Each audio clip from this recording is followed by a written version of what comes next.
father passed away, so I will be leading the meeting, and we'll try to make it very short. So with that, with nothing further to say, roll call, please. Yelisic, Present. Kaufman Gomez, Present. Dutra, Here. Garcia, Here. Gonzalez, Present. Hernandez, Present. First. Thank you. So let's do the Pledge of Allegiance. Dr. Bilicic, will you please give us the honor? Thank you. Ready? Begin. I pledge allegiance to the flag of the United States of America and to the republic for which it stands, one nation, under God, indivisible, with liberty and justice for all.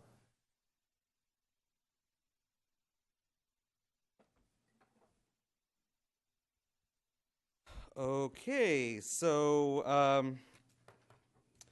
at this point, we will go to the public. If there's any oral communications from anything not on the agenda this evening, this is your moment to come speak. Please state your name and your district if you live in the city. I think you need to turn your mic on, Mr. Trujillo. I don't think your mic's on. Oh, this is going to be Yeah, it's on. Okay, there you go. Steve Trujillo, District 7, and live on Bronte Avenue in beautiful Pajaro Village. However, I bring you a heavy heart and hopefully not too much of the substance they're spraying in my lungs. We have a real problem with eBerry in Pajaro Village. Once again, they gave us no notice of spraying.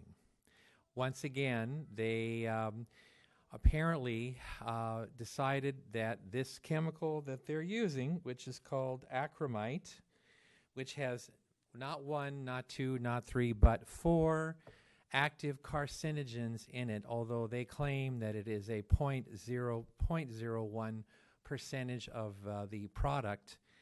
Nonetheless, my neighbors are complaining about coughing and wheezing.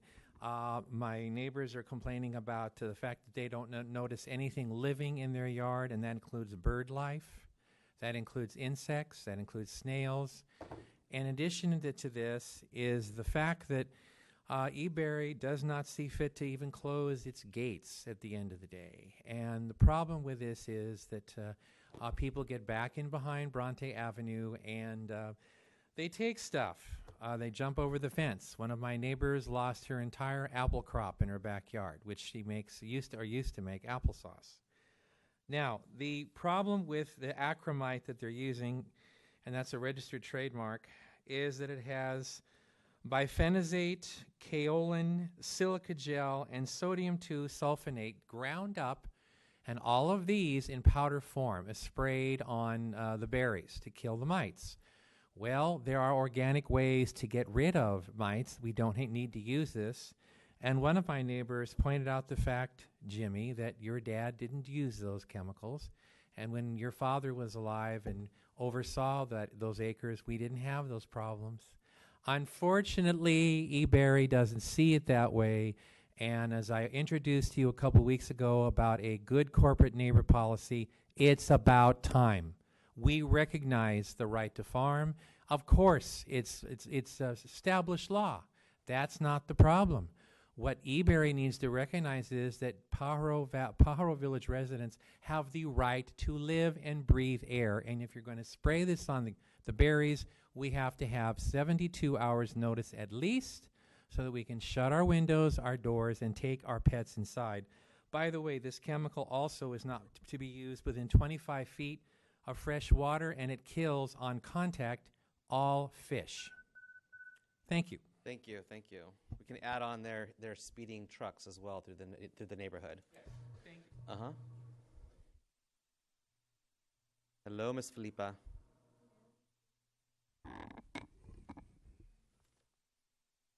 Hi, my name is Felipa de Leon. I'm here. I'm on the Commissions on Disability, Santa Cruz Commissions on Disability, and co-chair and representative of District 2. I'm here tonight to let the public know that the commission has a vacant opening for District 4. we're looking for a person with a disability or or a parent with a person with a disability. Like anyone who likes to apply, to have some knowledge of the district that they will represent. The commission is appointed by the Board of Supervisors. We advise them on issues that impact with disabilities, persons with disabilities and their families in the Santa Cruz County. We meet every second Thursdays of every month. You can visit our Facebook page or visit our website for more information, sccod.net, or you can email our coordinator, Catherine McGrew, at commissions@santacruz.us, and I have a few pamphlets that I'll leave outside the door. Thank you. Thank you. Thank you, Felipa. Thank you for your service on the commission as well. Thank you. You're welcome.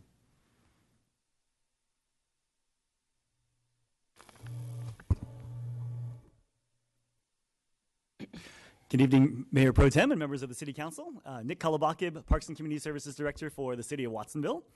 As part of the 150th birthday celebrations, I'd like to invite the entire community to a special free concert that we'll be hosting at the Plaza on Sunday, October 7th from 1 to 5 p.m. We're going to have a couple bands playing. We'll have the Groove Foundation featuring funk and R&B music, along with Pura Dinamita, and they have tropical and cumbia music, along with two local bands as well.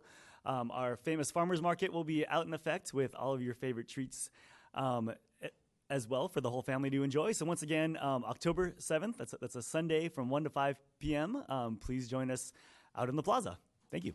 Thank you so much.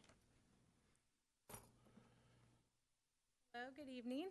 My name is Tracy Laws, and this is my husband, Chris. And tonight we're here representing the Experimental Aircraft Association, Chapter 119, which is a nonprofit organization out at the airport. And we just wanted to come here tonight to let you guys know and invite you, and of course the public's invited, as well, to come and check out some of our Young Eagle rallies.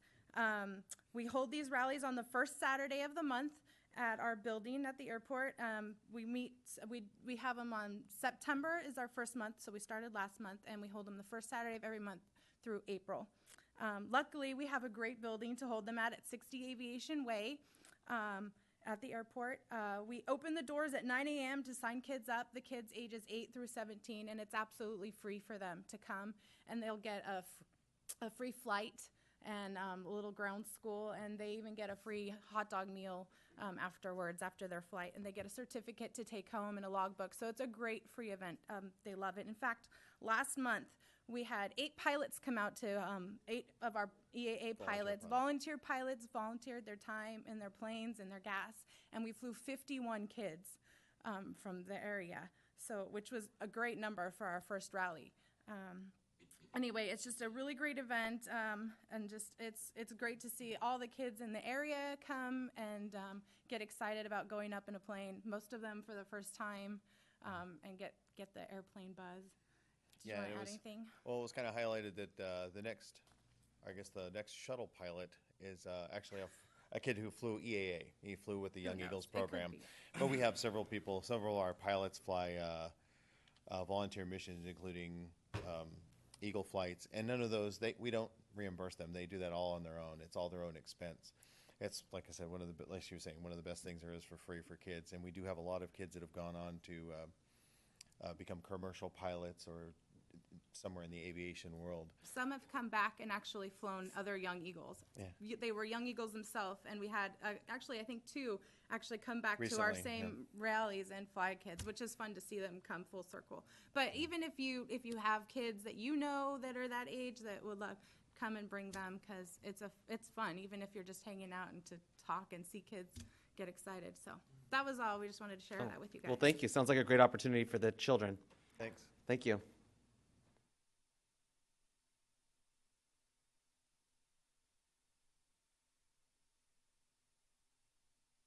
Good evening, Mayor Pro Tem Dutra, City Council. My name is Murray Fonts. I'm with the Public Works Department. Last council meeting, Amelia Conlon of Ecology Action gave a presentation about the Complete Streets, Safe Routes to School plan that the city is developing. And I wanted to remind you that tomorrow and Thursday will be meetings for the public to attend to give input on the different areas where they would like to see improvements in and around 15 different schools within city limits. Tomorrow's meeting is at Starlight School from 6:30 to 8:30. Thursday night's meeting is at EA Hall the same time. And then after, if you go to those meetings, you have an opportunity to sign up to do audits where you can go to the campus itself on a particular morning and help to find hot spots and things that could be addressed. Thank you, Murray.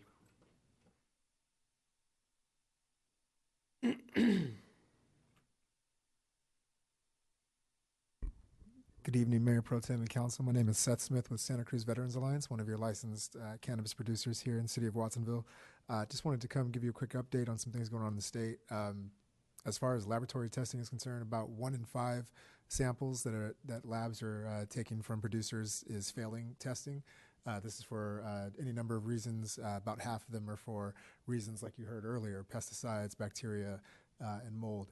This is not necessarily the case when it comes to indoor cultivation. Santa Cruz Veterans Alliance hasn't failed any tests. We don't know of any of our colleagues, counterparts in the area who have either, and that's because we're able to cultivate here in a fully climate-controlled and environmentally controlled environment, and we do so with organic practices, even though we're not allowed to call them organic because that's a federal label. And so all of our stuff has been clean for quite some time, and we've been doing lab testing since 2014 when we did a study with the VA and Stanford University. And so we were a little bit further ahead than other folks on that. Things could be made easier because there is still very much a bottleneck when it comes to laboratory testing that's primarily caused by there just not being enough labs in the state. To our knowledge, there's only about 33 or 35 licensed labs in the state, and having one close by to where we're producing here in Watsonville would be great. We know that that's not something the council is going to take up necessarily anytime soon, but we just want to keep that on your radar. At the same time, there's a problem when it comes to most of the cultivation being greenhouse and outdoor cultivation that's allowed in the state versus greenhouse. The scale is far different when it comes to those three. And so most of those greenhouse and outdoor cultivations are going to be testing negative when it comes to pesticides and things like that. That's going to have a very negative effect on the ability of the industry to keep up with demand and to keep the black market at bay. And so one of the things that would help that would be is if indoor cultivators were able to actually cultivate the full capacity of their facilities, which is what is allowed by state law. 22,000 square feet per parcel. Here in Watsonville, we're capped at 5,000, which includes our immature plants, something that the state doesn't include. And a simple fix would be to just remove that from the ordinance with an amendment and maybe just remove the cap altogether. There's only about 2 or 3 of us here in the city that are actually able to scale up significantly, but all of us could actually double our cultivation by just stacking the room that we have, and we'd be happy to talk to you more about that. So thank you for your time. If there are any of you who haven't been able to get a chance to tour a facility, ours is always open to you, as are any of the others, I'm sure. So feel free to contact me, Seth, at Santa Cruz Veterans Alliance. The city can put you in touch with us. Thank you. Thank you. All right, without anybody, hi. Hi, my name's Beth Garrett. I just want to reiterate what Mr. Trujillo said. I live over on Bronte Street in Pajaro Village, and would just like to at least know when they're spraying. I don't live on the side of the street as the field, so I'm not even on the list to be notified, but I think that they should have to notify people a few streets over. Another issue is the dirty streets over there. The street cleaners really have to. So I agree. I just walked it spraying recently. if possible, but that's not terrible. going to happen. We'll make note of that, city manager. I think there is a law, though, that you have to, if you live within a certain amount of feet from. I think it's 15. Do you know, Steve? You live on that side, which is ridiculous. It's. There are, and the Ag Commission typically regulates that, but we appreciate you bringing it to our attention. We can certainly reach out to them to inform them that. It's sort of, I think part of the field might be inside the city limits. The fields So- are inside the city limits. It's still regulated by the Ag Commission, though, in terms of the noticing, so we can reach out to them regarding this area and get an answer. Thank you very much. You're welcome. Thank you, Ms. Garrett. Okay, without any more, anyone else wanting to speak, we'll go to the city council. Who'd like to start us? Okay, Ms. Garcia, go ahead. Many of us from the council attended the annual League of Cities annual conference in Long Beach, and there were many, many wonderful workshop sessions that were provided at this conference. I have already met with Matt in terms of discussing some of these, but the highlight for me was receiving the Beacon Spotlight Silver Award for Sustainability Best Practices for Conserving Water and Reducing Greenhouse Gas Emission. Council members Felipe, Aurelio, Lowell, and I were able to receive the award. It was just such a great thrill to be one of the many cities being recognized for what we're doing regarding climate action. The council will soon be receiving a report on the implementation of our climate action plan to show how we're achieving these goals and making Watsonville a healthier city. Secondly, I'd like to share that I had the opportunity to attend the Cabrillo College Women's Education Success Luncheon. The WEST program provides immediate financial support to women who have an unexpected financial need. One of the women that received the grant was from Watsonville. She and her husband are disabled, and this summer their identity was stolen, and all their funds and money was stolen. And she immediately, within weeks, was able to receive this grant, which helped her and her husband buy food until their next Social Security check. In addition, she shared about how the Stroke Center has changed her life. She has severe MS and could not walk or talk. With the Stroke Center, she's now walking with a walker, and she's speaking eloquently. And so we here in Watsonville are so fortunate to have Cabrillo College offer these types of services to our students. And that completes my report. Thank you, Councilmember. Ms. Kaufman-Gomez?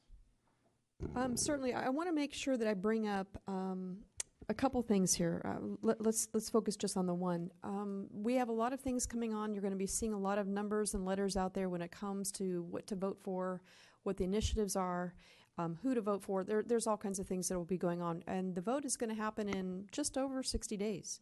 And one thing that I really want to make sure that I emphasize, you're seeing a lot of the cones on the streets. There's a lot of work that's being done on our pavement and our projects here. And that's a result of not only the Measure D that we passed for this particular county for us to be the self-help county, but it's also the Senate Bill 1. And what we've got here is there's going to be a proposition that's number 6 that's on the ballot.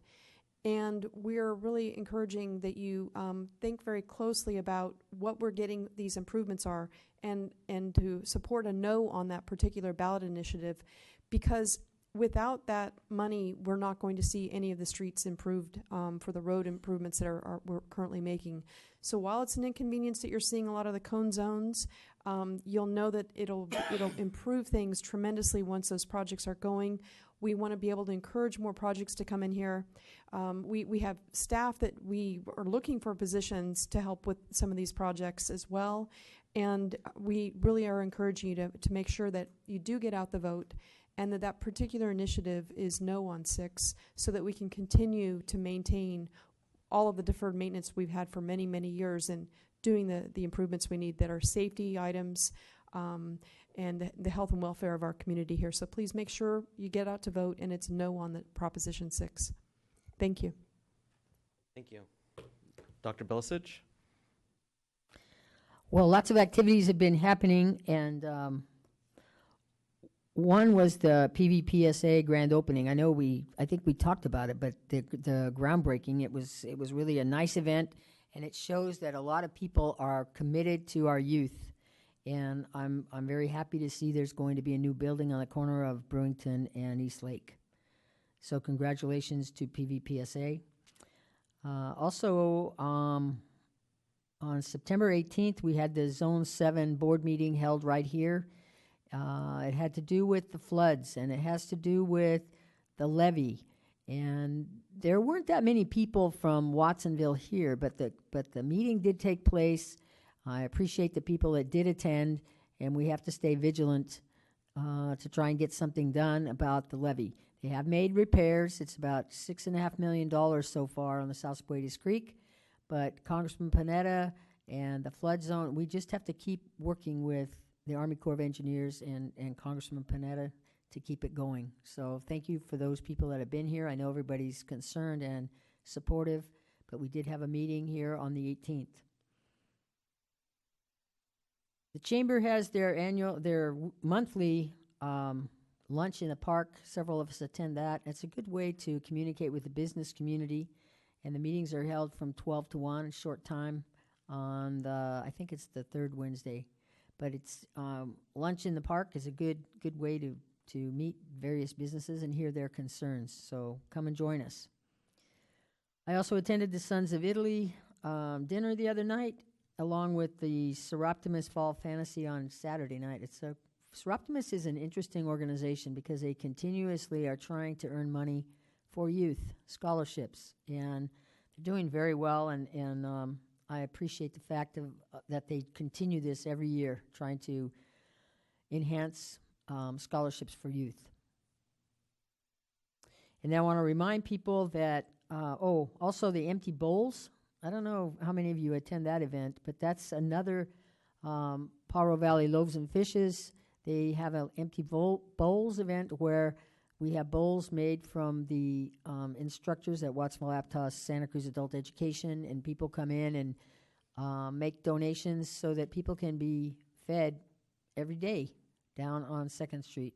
So Pajaro Valley Loaves and Fishes had their annual event on September 15th. And then this Thursday, I want to remind people, especially in District 7, there is the Bridge Street Median meeting at Ansoldo School, 6 o'clock on Thursday, this 27th. So look forward to seeing people there. Thank you. Thank you. Aurelio. I guess I'm on. Good evening. I'd like to reiterate with, I'm done. Okay. That's what happens to the new guy. He sets me up. Anyways, I did also attend the League of Cities. It was a very interesting and educational process for me, and I hope to go next year. Other things that I've done is that I attended the Salvation board meeting, which I think I'm going to be taking over since somebody handed me the binder. But anyways, one of the important things that they did come out with on that meeting was they are looking for kettle ringers, bell ringers, when it comes to their fundraising. They really need help. Anybody out there that is willing to help out the Salvation Army, which helps out our community, is greatly appreciated. Just go and knock on the door at Salvation Army, and they can help you out. Other thing that I've done is I attended the Coastal Cleanup Day at River Park. There was a good turnout. A lot of local residents came out and helped clean up the Pajaro River. We did do some major cleanup in some areas, but it always has to be done. The other thing I attended was the Hablamos Juntos, Together We Speak. This is an art event that happened here. Very interesting. The creators were Juan R. Fuentes and Michelle Piemontes. You can go to the Pajaro Valley Arts exhibits right now, and then there's some really nice art pieces that are being exhibited. And with that, I want to put out a thing for the open studios that's going to be happening here locally. We have a local artist named Jaime Sanchez, and he actually made it to our second page of the open studios, which is, I'm really impressed, and I'm really thankful that we recognize local artists here within our community, which I think is really important. So you have a time, have an opportunity. It's great. I've taken it with my wife. You go about and go to different locations throughout the county, South County, North County. South counties will be starting from the 6th of October to the 7th. And then the North County will be the 13th to the 14th. And then they'll all go together on the 20th and the 21st. And the hours are normally from 11 to 5 p.m. And you can find some really nice, interesting pieces, and also get to meet the artists. And in some places, you can have a little bit of wine, a little bit of cheese, and a good conversation. I also did the immigrant experience through arts here at Watsonville Public Library, where they painted murals. Actually, they let me handle the brush and help out a little bit. So that was fun, and it was interesting. So that should be coming up also.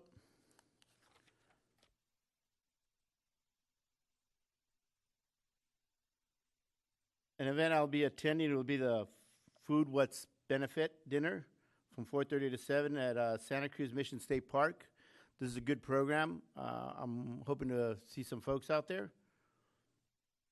And then we were talking about the Italians. The culture and cuisine at the public library. We get together every Thursday. Y ahora sí, no se me terminó el tiempo. But anyways, if you want to come out and eat some good food, come out to the library on Thursday. Felipe? I got 4 quick announcements. First, we attended League of Cities, and with a lot of the council there, and we had a great opportunity to win a Beacon Award there. I want to thank Council Member Rebecca Garcia, and we attended the Affordable Housing Forum, or the Housing Forum that we had here at the city. And again, another successful one that was put together. We had over 100 people looking for housing here. Housing is a serious problem here in Watsonville, and folks are looking for that opportunity here in town. And I think the demand is there, and people want to have another forum to learn more about housing and learn more about our first-time homebuyers program, the city's affordable housing program. So we're going to be doing another one in April, and then also one specifically for realtors and mortgage lenders as well. The other announcement is I think the Pino Lake County Park has their pump track ready, and I think they got their kickoff coming up, their grand opening coming up soon in October, early October, that I'm super excited about. I think kids are going to be really happy with that pump track. The last announcement is Measure H is having their Watsonville kickoff at 6 p.m. here at the Community Bridges this Friday. It's the La Manzana Center, it was called before. That's this Friday at 6 p.m. at La Manzana Center.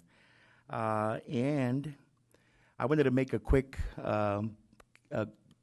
report back about the Sister City trip.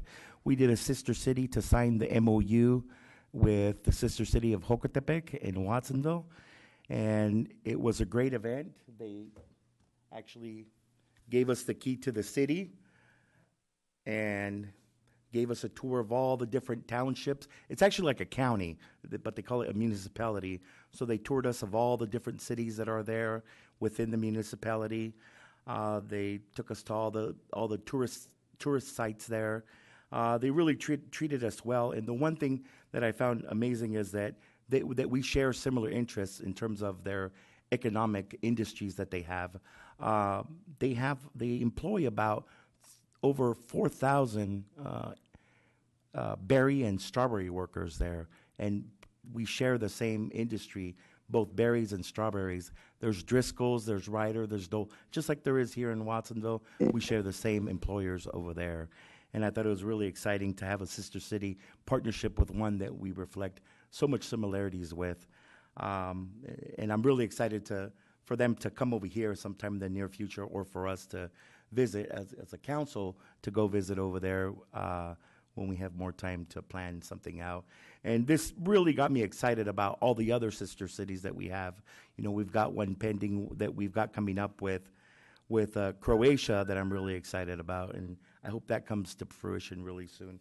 They also pulled out the flag from their downtown plaza and gave it to us that they had, and really excited. They really treated us really good throughout the whole trip, and I want to thank Ryder and Driscoll's and the municipality of Jocotepec for their royal treatment that they gave us. Thank you. Thank you. As you can see, the City Council is busy for the last 2 weeks, so I just wanted to say, there are a couple of major things. The bridge medians, that's going to be big for Bridge in District 7. It's been waiting for years and years to get that done, and the culture and cuisine, I've been to that as well. That's a really exciting. I think the Italians are doing it, and they're actually going to have someone speaking about it this Thursday on the 27th. And to reiterate, No on 6. As you can see, a lot of the projects we're doing in our community, this is funding that we're using from SB1. People might get a little confused because on the ballot it's going to be 6, but we have to make sure that we vote no on 6. I mean, we are really, I know people are getting irritated by all the work we're doing in the city, but guess what? This is because of years and years of neglect, and now we're finally putting our money down into the asphalt, into bridges, into sidewalks, into infrastructure, and if we overturn that and we lose that funding, then all this work that you see that we're doing now will go away as well. So please remember no on 6. Also, I attended the PVPSA groundbreaking as well. It was great to have this opportunity for children and services for children here in our community. I'm really looking forward to this. It's going to be a state-of-the-art building. It's going to be great for Watsonville. I went to the Stroptimus dinner as well. That's great for women's scholarships for women, and really just, you know, and especially in the day we live in, you know, really kind of making sure that our women are being taken care of and getting the education and the funding that they need. So thank you to the Stroptimus for doing that. I also volunteered at the fair. The fair was great this year. I volunteered in the beer booth. I have a newfound respect for bartenders because, and I was only serving beer. So my back was, I was like, oh, I can't do this anymore. But the fair was great, and it was good to see, you know, all of the community come out. Their numbers were huge this year, and it's continuing to grow. So it was a great opportunity for the county, and people actually came from all over to visit this fair. And I participated with the mayor, who's not here right now, in our homeless action plan that we had the other day. It was really a great experience. I'm really putting down on paper what we see are issues in our community, where we want to go, and we even were able to focus in on South County and how we want to see us move forward when it comes to homeless. So you know, this is one of the number one things I hear from people every day is the number. Homelessness is increasing. What are we doing about it? So it was nice to see that we had something that we were able to kind of come up with an idea of where we want to go with it. So I'm excited to see where that's going to end. Also, I took the PVUSD tour of 5 schools. They showed us where their Measure L money was going to work, so it was really nice to see, you know, some of the schools. EA Hall, my old wood shop is now gone. I guess they don't teach that anymore, which is very sad, but it's now a new building where you have computers, and I remember I used to have the green screen of a computer. It was I learned to type on a computer. So, I mean, on a typewriter. So the kids are really getting high technology these days, and I was really moved. And actually, the room seemed a lot bigger when I was a little kid, so that the shop room was a lot smaller. But and then finally, and I wanted to say, Principal Kumaro, at Radcliffe, she has the cleanest school. I even told her, I said, your school is so clean. So great job with that. And then finally, I'm the president of the Pearl Valley Shelter Services. We're helping get women, families, and children back into stable housing. And we just had our appreciation evening the other day to our donors and people who are involved with the shelter. And I just want to say thank you for everybody who makes sure that we have the resources that we need to make sure that we can get people back on their feet. So thank you so much. And with that, further ado, we're done with our presentations. And Mr. Lawyer.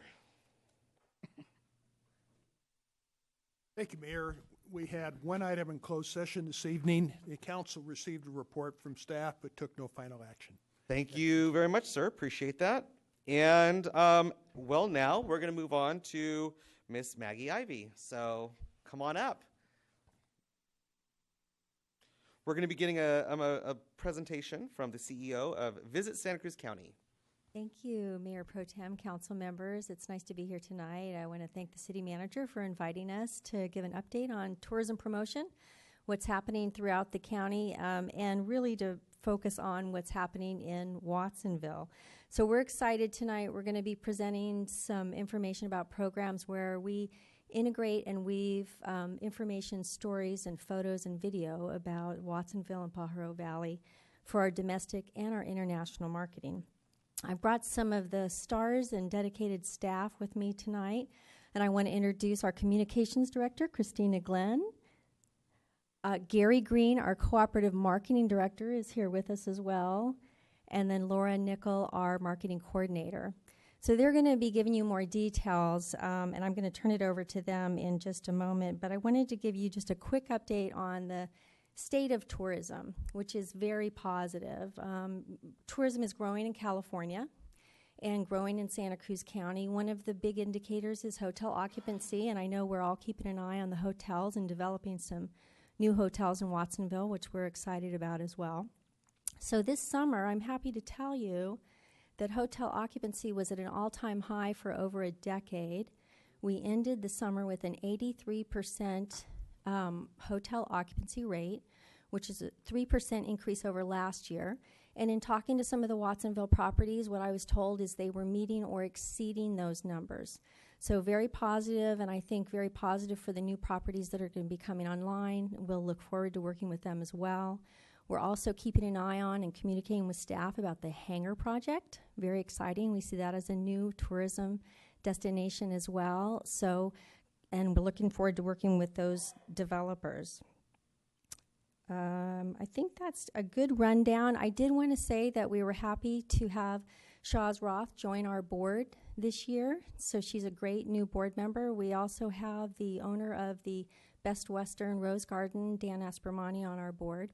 And we have an open seat coming up, which perhaps we'll see some more Watsonville representation as well.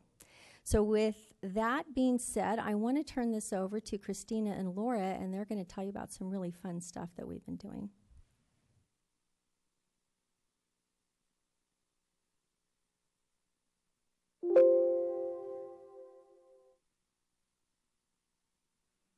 Hello, thank you for having us tonight. I'm Laura. I'm our marketing communications coordinator. And I'm going to be speaking a little bit to some of my concentrations within the organization, which is social media, and as well as our blog program. So with Watsonville turning 150 this year, we've been able to create and promote a lot of really exciting content. And another element that has made Watsonville really stand out are all the birding and wildlife watching opportunities. And 2018 was actually the year that we came out with a brand new edition of our wildlife watching guide. So this is a decade-old program that was originally inspired by the city of Watsonville's development of the Slough Trail system, and it includes wildlife sites, maps, events, tours, all sorts of really great resources for enthusiasts. And we work very closely with the Monterey Bay Birding Festival Committee on this. Good evening, Christina Glenn, Communications Director, Visit Santa Cruz County. One of the things that Laura and I would like to impress upon you as we share how we tell the story of our destination is the critical role that the city of Watsonville and the community of Pajaro Valley play, along with Davenport, the San Lorenzo Valley, and Mid-County in telling the story of our destination to our social media fans and followers and to travel, lifestyle, and consumer media as well. So that story is a comprehensive one, and we aim to represent the entire county from tip to stern, and Watsonville's location and assets are critical in helping us do our job. So we'd like to kind of share with you how we do that and share some success stories as well along the way. Our media relations efforts with regard to destination marketing involve proactive pitching, so we work very closely with Visit California, the State Tourism Board, along with the other counties throughout California and the major attractions and resorts. Santa Cruz County is always at the table, and the state does a very good job of making sure, just as we represent the county comprehensively, the state is represented comprehensively as well, from the beaches to the deserts to the gateway cities and ski resorts and what have you. So we wouldn't be able to have the reach that we do without support from the state, so we're very grateful for that. We are entering into our 7th year of embarking on the international market for Santa Cruz County. The UK is our largest inbound overseas market, followed by Germany, and Australia and Canada are tied for 3rd. So we'll talk a little bit more about, as well as domestic media and social media efforts, international as well. Last fiscal year, we hosted 31 visiting media, both domestic and internationally, who came to Santa Cruz County wanting to experience everything that we have to offer. Some of our main pitches last year and continuing into this year are the City of Watsonville's 150th, Any Glass turned 35. We talked about the Castro Adobe State Park, Abbott Square Market in downtown Santa Cruz, Martinelli's 150th. Laura and I had a very productive meeting with Tamara Vides, who shared information and assets with us about the City of Watsonville's 150th. So what we have to say about that is keep the information coming. The more information we get, the easier it will be to promote your area. So the assets that we recognize, some of which Laura pointed out and which are illustrated in our Birding and Wildlife Guide, include the state beaches, the birding and wildlife opportunities, Any Glass, the sloughs, Martinelli's, the farmers markets and agritourism opportunities, the new lodging properties that are coming on board, and the Watsonville Airport project. Last fiscal year, we fielded nearly 100 media inquiries into our office, either direct inquiries through Visit California or through our representation that we have in the UK, and gained a publicity value of nearly $26 million on behalf of the destination. And we define publicity value as the advertising value that an article, editorial coverage, would have cost had we have paid for that article. But this is earned media, so this is partners like Any Glass, like Live Earth Farm, like the California Grill, who work with us to host writers, to share creative assets with us that we then push out through social media and share with travel journalists, who then write about us, and our story is told.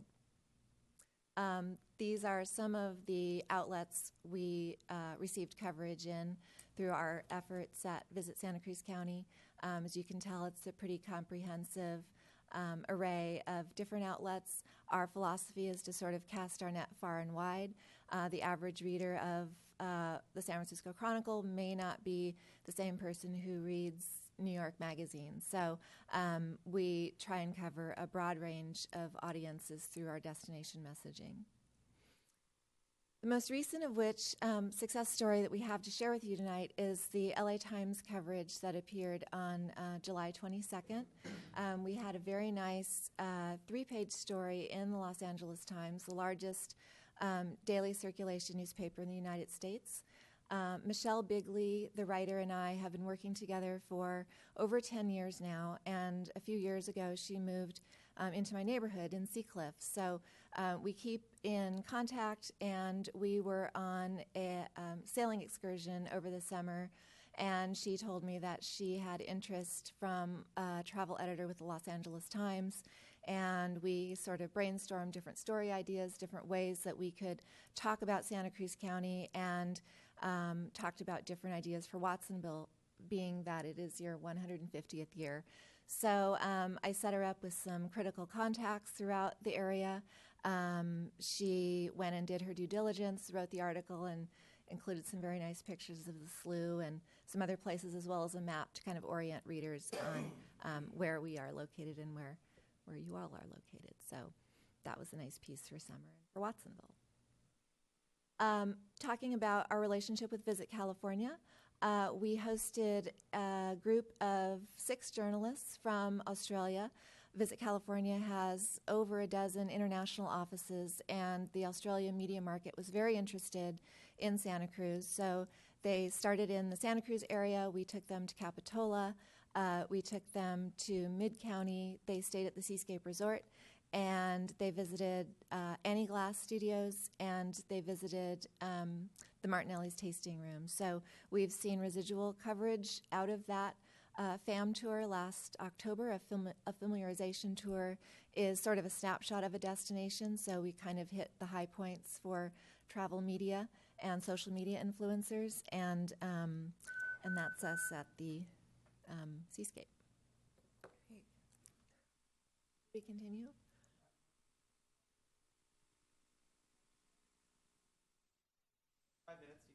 Okay, great. Thank you.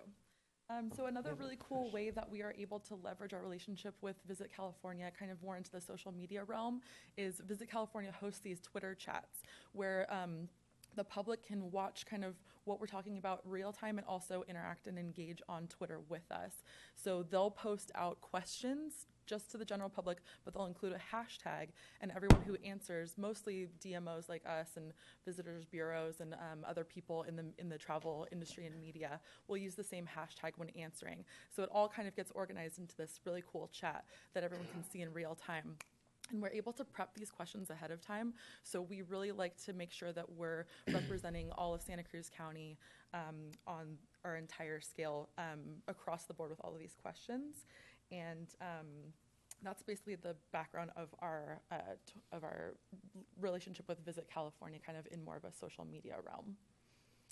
We also have a really robust blog program. We have 3 bloggers that we work with, that we contract with, and they're constantly giving us really cool ideas and creating content. And so we also like to have a really well-rounded view of the entire county with these. And so here's some examples.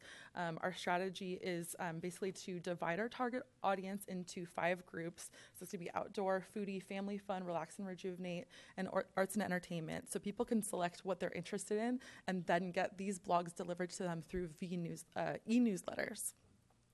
So these are some examples. We talked about the Strawberry Festival, Martinelli turning 150, and Watsonville turning 150. For social media, we have different strategies across the 3 main platforms that we use, so Facebook, Twitter, and Instagram. And so our Facebook strategy is going to be, here's some numbers for followers, but our Facebook strategy is going to be more of driving traffic to our website by sharing our blogs on Facebook. Usually we're using forms of listicles and just really well-organized information for people to be able to either skim through or read in depth. And we share roundups like top 5 weekly events. Watsonville is almost always included, either with 1 or more events in these weekly roundups, and then other information. And then our Twitter strategy changes a little bit, where we like to share and engage in real time. So we do kind of more real time, up to the minute news shares and article shares from different media partners. And we also interact a lot with our business partners on Twitter. So we'll tag Annie Glass and we'll tag the city of Watsonville. And that's a way to kind of get a real-time conversation going and gain impressions and followers. And then our Instagram strategy is much more of kind of an organic, inspirational way of going about engaging with our followers and our visitors. And we like to create awareness by people just tagging their friends in these really inspirational photos, so that their friends can see kind of what's going on, get travel inspiration, and just showcase, again, that really well-rounded view of the entire county. The nice thing about social media and media relations is that it has evolved to the point where if someone isn't telling the story the way that you'd like them to tell it, you can tell it yourself. So we've created our own content, and we've made a video specifically for social media, just centered on South County. So we'd like to show that to you now.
Thank you for your time. Thank you so much. Is that video online somewhere? Or? It's online? Okay. Okay. YouTube's probably the easiest way to find it, or on our website. Awesome, awesome. At visitsantacruz.org. Visit santacruz.org, everybody, if you want to go and see some more exciting stuff. And thank you for really bringing light to South County. We were the hidden gem, but the LA Times has now written about us a few times, so I think that we are being discovered. So thank you so much. Any comments from the... Yes, Ms. Garcia. I really appreciate all that you've done in terms of promoting the different assets that we have here in South County. You mentioned, and particularly the wetlands and the birding sites. You mentioned the Watsonville Sloughs. Well, with the Watsonville Sloughs, we also have great walking trails. And so I'm wondering, are you going to be able to promote that part of us here? Oh, absolutely. That's woven within a lot of our different programs, and most significantly the Wildlife Watch brochure and the kit that we're promoting.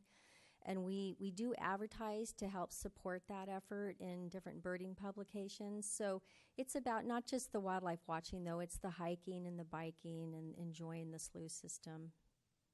It's a great asset. It's just that of course, we receive weekly. We receive something from you, and I don't remember an emphasis on the trails, and that's what I'm talking about, emphasizing the trails that we have. Are you talking about the top 5, the event picks that go out every week? Yes. So that would be centered around an event. So if the Nature Center is having an event... Well, then I'm asking you then, in what ways are you promoting our walking trails? That would be under activities. It would be promoted through, I'm sure, some of our hiking blogs. It's something that we talk about on an ongoing basis. But if you have other ideas, or we want to make sure, obviously, too, if there are events around the trails, that would be a way that we could link in the top 5 weekly events, for sure. Ms. Bilicich, Dr. Bilicich.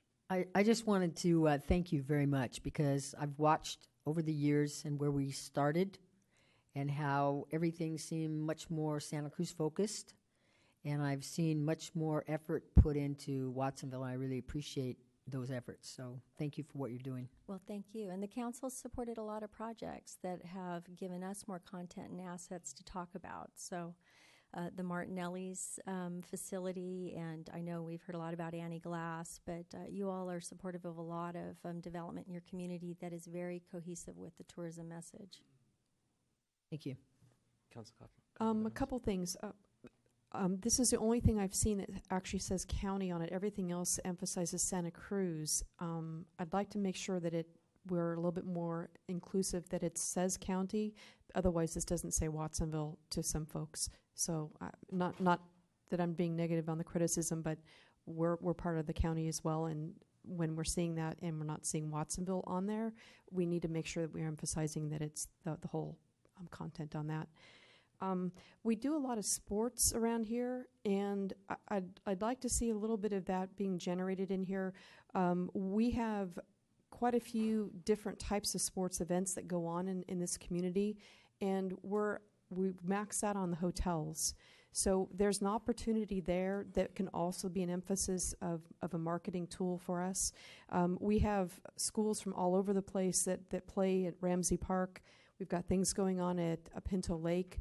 And so I think that that part of movement, maybe there's a little bit of a pocket in your marketing campaign that we can include the sports component. Another area is the arts. We have an excellent art gallery here. Our artists here have wanted to be participating in this as well, because that's also another revenue generator that helps a win-win, because people like to see the arts. I mean, we've brought up the open studio tours. I know that you're probably doing a little bit of cross promotion with that particular venue, but we have a few gems of that in our own backyard, and that would be very encouraging to see that you're working collaboratively. I happen to be on that board, and they've been trying to reach out, or to be reached out with, to help with that promotion. And the wineries as well. So I'm assuming we've got some things in here about the wineries that may not necessarily focus just Watsonville. And the other part of it too is the busing service, letting the bus systems that are transporting people to and from, that this is an area that maybe they want to bring a bus in to do something with tourism. And the last one is there's a food magazine that's really a pretty professional food magazine that's out there, and maybe there's some cross-pollination that can happen with that foodie magazine that's throughout this area here. And it's a nice selection of materials and promotion, and I think it would really blend well with what you're out there and maybe with the marketing effort. Are you talking about Edible Monterey I believe Bay? so. Yeah. I believe so. We are actually talking with them and some of their sister publications around the Bay Area and looking at some kind of collaboration where we can push our food events and the cuisine and that experience for visitors as well. And you mentioned the arts, and it's always a nice opportunity to remind everyone that arts organizations, nonprofits, get to participate with our agency free of charge. So if they provide us with their information, they're included on the website, as long as they have a visitor component. So the Pajaro Valley Arts Council is very active with us and often featured on the top 5 picks. Great, thank you. Aurelio? Or Felipe? Whoever? I got the button. Hang on.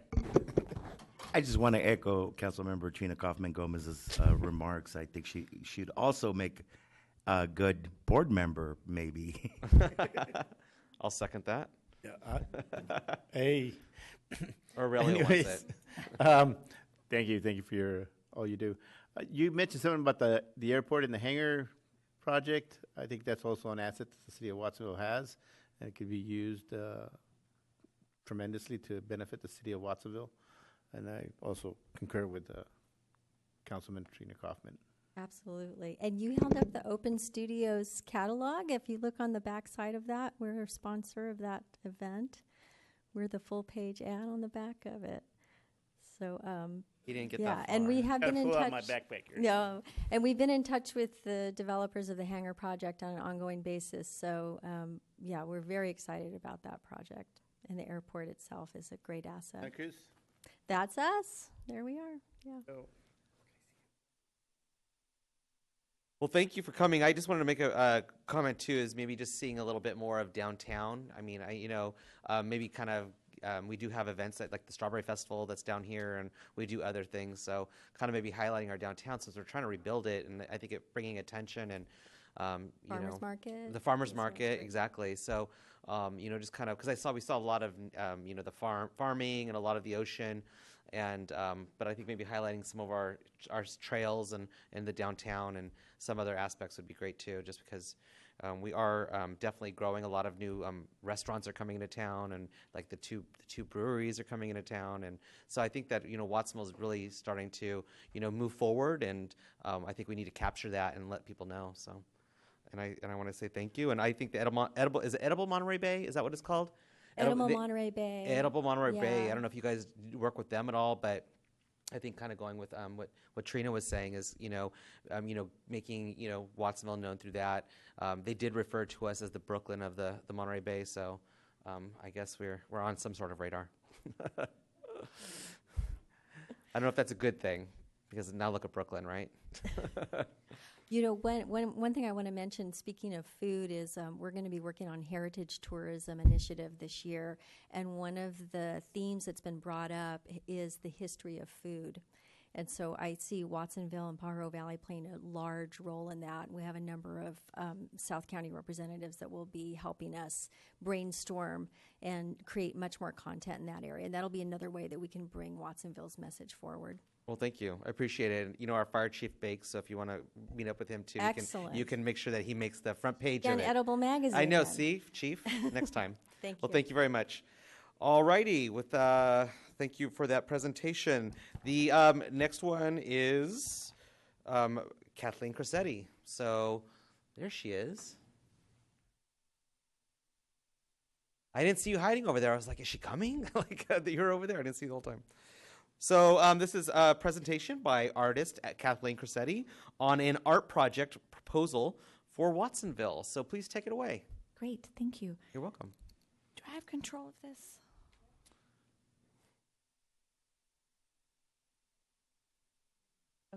Thank you, Tamara.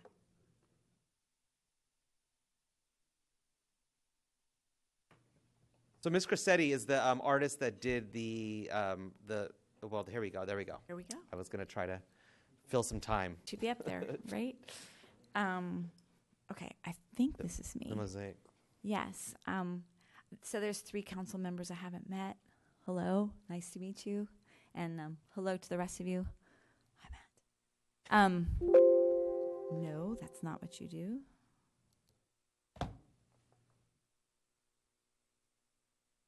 The triangular arrow.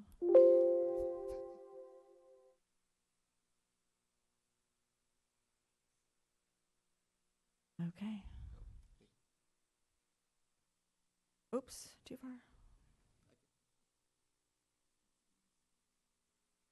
There we go. Okay, oops.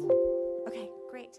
So that's just like, so you can read it or not, but it's for those of you who don't know me, I'm local. I live on Maple. I'm in this District 2, and I've been doing public art for 20 years, and I'm really, really excited that my first piece in Watsonville happened last year, and I've sort of decided that I want to just come home and stay home. So could you go? Do I have it? You took it. Thank you.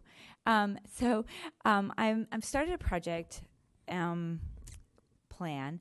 It's Un Watsonville Brillante, and we're going to be building community through creative placemaking. And creative placemaking is it's a partnership with public, nonprofit, and community sectors, strategically shaping the physical and social space of a neighborhood. And it animates the public and private spaces, rejuvenates structures and streetscapes. And creative placemaking is something that's near and dear to my heart, that you take a place and you turn it into a place, just a building, or like what they've done in Abbott Square. That's creative placemaking. What I've been doing in Santa Cruz along the river, that's creative placemaking. And I'm interested in creating something really monumental for Watsonville. I would like to make Watsonville the Barcelona of the West Coast. I went to Spain 2 years ago and was totally inspired by Gaudí, and was thinking that if we just smushed all the projects that I've done in the last 5 years only together, I'd have a Casa Batlló. A Casa Batlló was just a regular old boring apartment building, and Gaudí made it this thing. Now people from all over the world go to Barcelona to see this. And while there was a lot of architectural things done to that building, it was really the mosaics that people come to see. So what I'm offering the city of Watsonville is really something truly spectacular. I'm super excited about it. What I want to do is transform our parking garage, the whole thing, from the first floor to the 5th floor, into a monumental, iconic art piece for the city. I intend to do this over a 5-year period, and it's kind of a 2 win-win situation. I want to open a free mosaic art center for teens. So in the afternoons, 3 o'clock to 8 o'clock, have young people like 18 to 24 come and help fabricate the mosaics. And then on the weekends, have it open for community, families, and whomever to come and also help. My process is one where you'll see a design. I'm going to show you a design a little bit, but it's fluid because it's really important to me that the community owns the artwork that lives in their community. They'll help fabricate it. One of the reasons I chose the parking garage is the structure that I'd like to transform is that from the outside, we really want a visual effect that is unified and beautiful. But I want students who are helping me to be able to express themselves, to have their own creativity there, but also for them to get learning, like job experience. Because tile setting, I'll tell you about the tile setter in a minute, but there's like well-paid jobs in tile setting and construction, and we can offer opportunities for students to design, fabricate, and install their own work on the interior of the garage. Because the garage is so high, well, I'm not going to put any kids on scaffolding. They'll just be helping lay out tiles, and then we'll have professional tile setters install. So there's a building that I want to make incredibly beautiful. And then you know about these. One of the things that I mentioned the last time I was here about the medallions in the sidewalk is that we only captured 16 immigrant communities. And I know that when I put in the Italian medallion for 1860, that I left out the Swedes, the Swiss, the Basques, the Greeks, the Germans, and two others who right at this moment I don't remember. And then when I did the one for 1945, it's the continent of South America. How is that fair? And then we stopped in 1945, and there's been all sorts of immigration since then. So I feel like the medallion project isn't complete. And then, even so, most people don't identify with one place of origin. Most of us are a blend of many things. This blend here is they're little parts of the medallions in the sidewalk. So there's Croatian, Irish, and Italian, as well as the fish there. This represents my first major donor. I have a donor who gave me $100,000 for this project.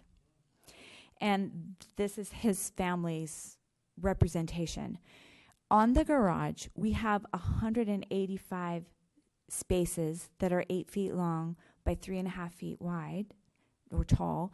Major donors will certainly get their family up there, but the idea is that Watsonville community residents will come and tell me who they are, and I will design a section for them.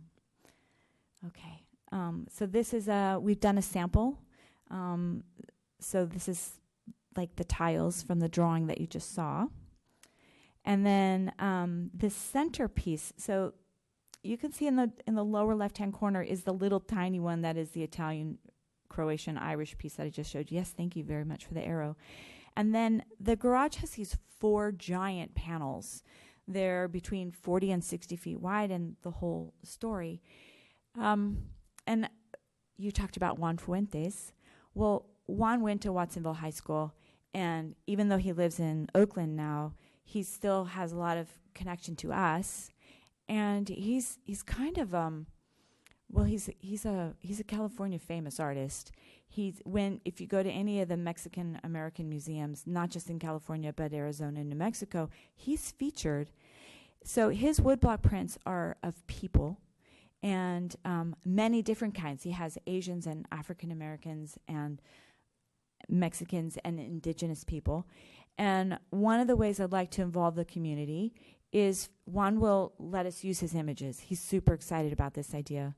So we would get like 20 different prints of Juan's, have a show of them somewhere, maybe in the library, and allow the community to vote, like which face do we want to see on, because I would like to cover all 4 of those spaces with Juan's work. Okay, next slide. This one here is a mock-up where you can see what I intend to do with color on the sides of Juan's work. But of course, it is just a mock-up because I just randomly cut and chopped pieces. But you get an idea that it would be an overall pattern of vibrant color. Okay, so this is my funding pyramid. The project is going to cost me $1.5 million. I have raised already $600,000. $225,000 to $250,000 is from Rinaldi Tile. Rinaldi Tile's in Pajaro, but they work almost exclusively in San Francisco and San Jose. They did the Apple building. They're working on the Google building. They did Salesforce. They're installers. They buy tile from other people, but they install. And Rinaldi Tile has promised to install for us. So they're professional workers. Their insurance umbrella, the professional safe installation will be happening with Rinaldi Tile. And then the next one is Fire Clay. Fire Clay makes tiles, and they're in Aromas. I went to see them. This was so exciting. I went to see them last week, and he gave me a great tour of the facility. It was a really beautiful place. If I didn't have this on my mind, I'd want to go work for him. But at the end, when we sat down in his office, I was going to ask him for half the tiles because it seemed like $250,000 was a lot of money to ask from one business. And when I told him I wanted half, he looked at me and he said, "Why are you asking me for half?" I said, "Well, it's a lot of money." And he said, "I want to be your sole supplier." So we're going to have a local tile company make all the tile for our project. You went ahead of me. Can you go back to the funding pyramid? So at the top left-hand corner, it's blue. That is what I'm hoping to get from the city. An MOU for a space. I've got Nick from Parks has shown me the Museo Center, which is really lovely, and I'm seriously considering just moving in tomorrow, making that the teen center. Although I am working with Matt and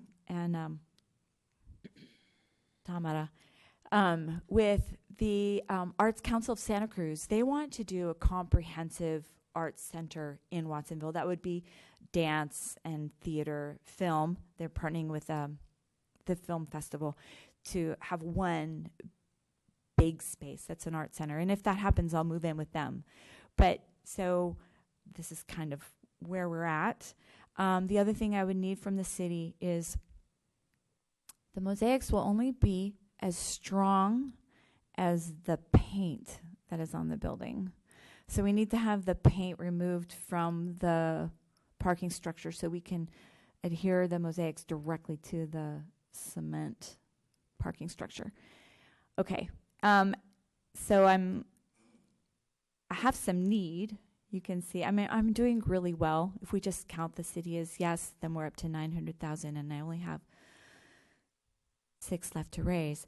But I am looking for potential board members or just suggestions. Who should I be talking to? Okay. This is my timeline, and that's in this. It's too hard for you to read up there. But I have this really nice project case. It's a whole big thing with lots of words in it. And I will send you this evening when I get home the PDF so you can peruse it at your leisure. I think this is the end. What do I need from the city of Watsonville? The MOU for a youth arts center, an agreement or contract for beautifying the public structure, surface preparation, which would be the sandblasting, the paint off, and pressure washing, staff support, which I've been getting tons of. The Watsonville city staff has been really, really supportive.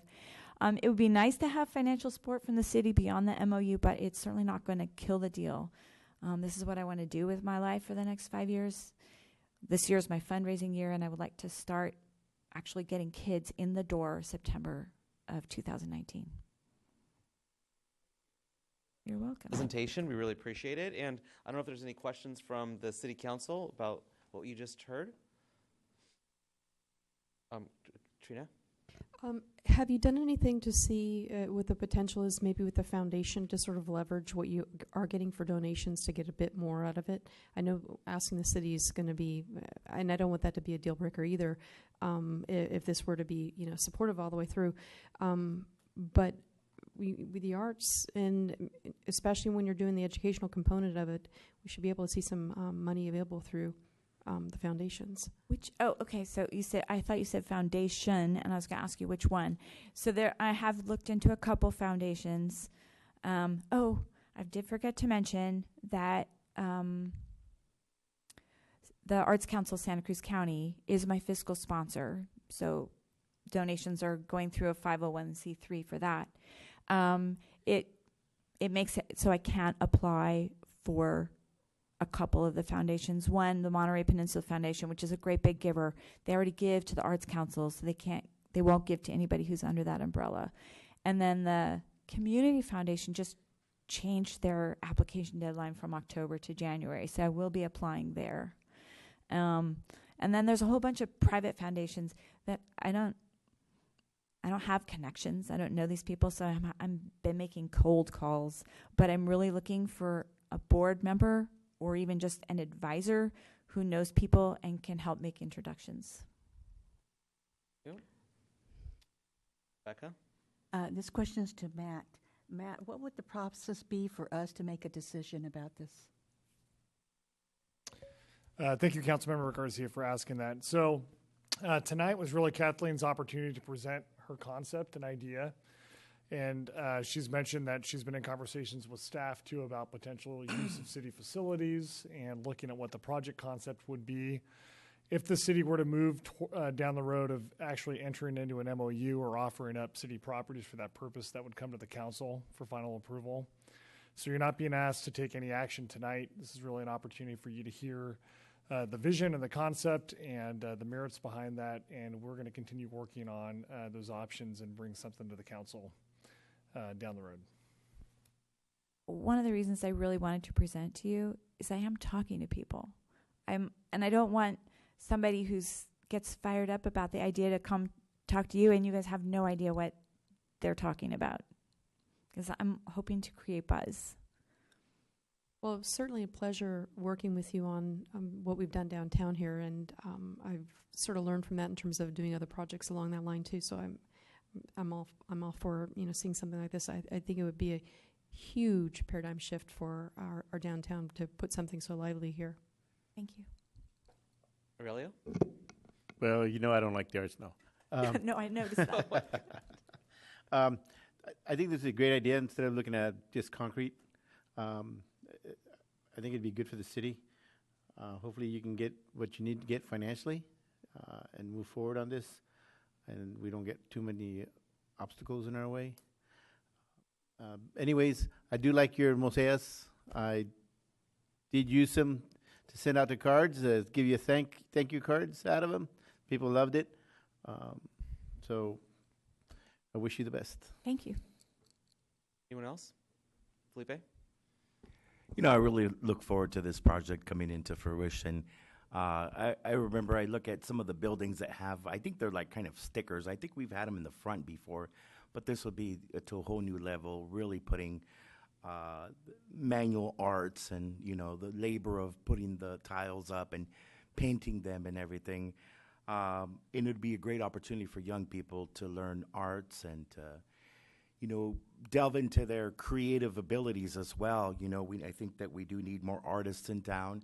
I think art is great for not only for beautification, but in terms of when you talk about placemaking, I think that it creates a place where people want to be in town and people want to look at this stuff and take the, to put it into terms for young people, it means that people want to take a selfie in front of that, right? It's a location where people want to take a picture at that location, to put it in millennials terms.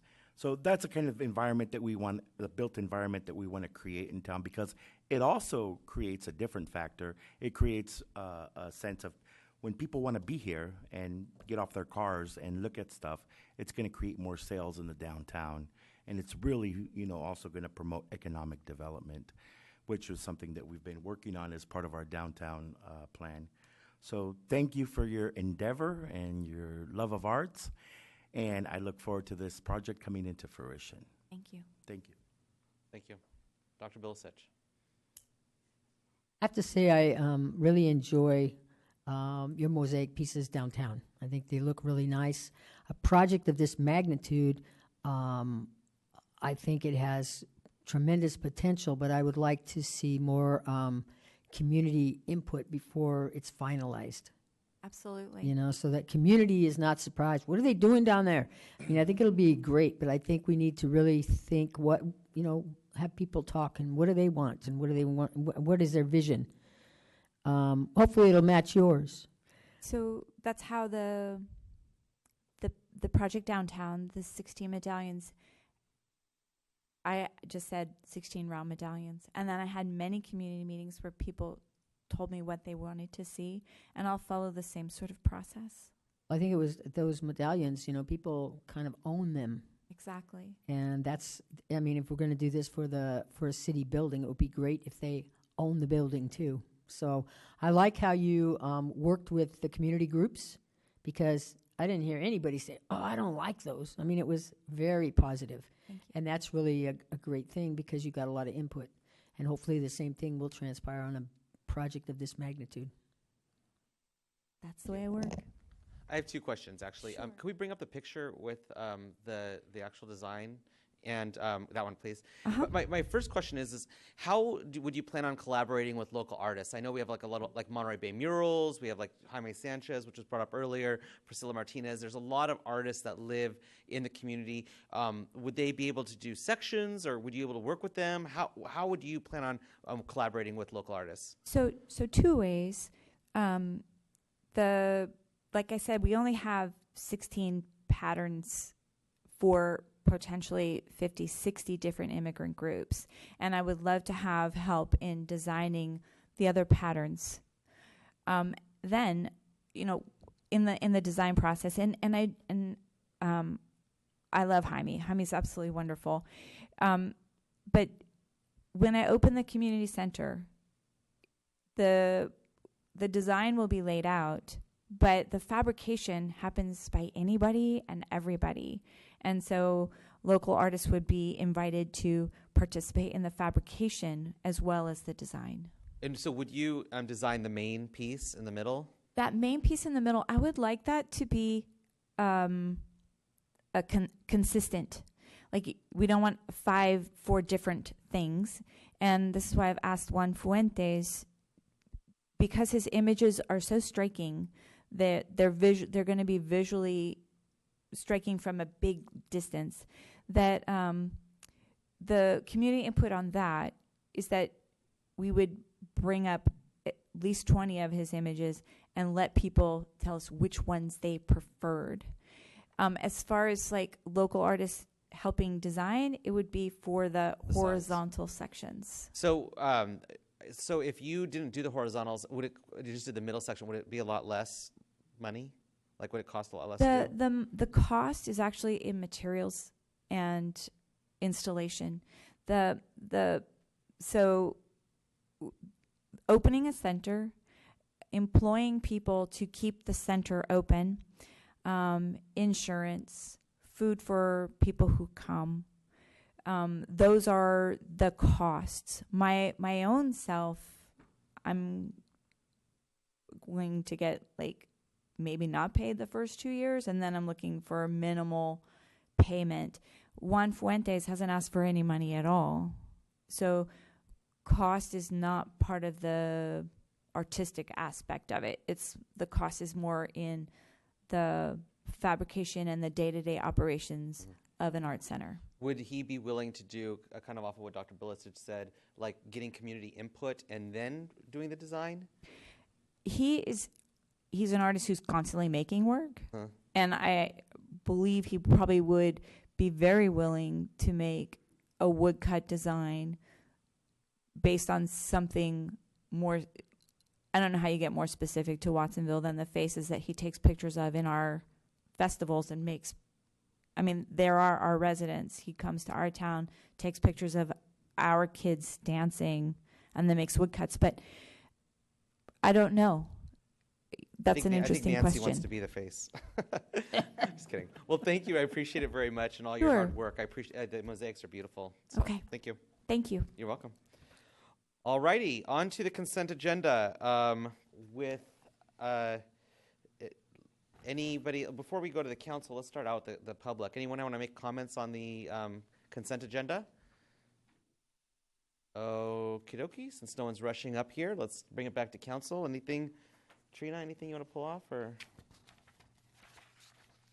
I again want to go ahead and comment that we are looking to accept a bid for an engineering company for item F, which is a bid for up to $260,000, and this is also coming from our gas tax money, some of the Measure D money, and that again, this is the kind of project that we need to continue doing and to support a no on Measure 6. so that we can continue doing this kind of work in town. And I don't know if we would like to have any more comments from Steve about it. Are you okay with? That's all right. So again, I'm supportive of making sure that we've got resources on the ground to go ahead and work on our street improvements. The location of this is going to be over between Holm Road and Larkin Valley on Airport. So we're getting the sidewalks in. We're getting safety measures at Holm Road. We'll get some concrete poured. I see that they're working out on both sides of Airport currently, and November, I think, is our start date or so. And I'm not sure how many months that project will be. But again, just wanting to make sure I pull that out there and remind the public what the money's being used for this. Do you know how many months it will be?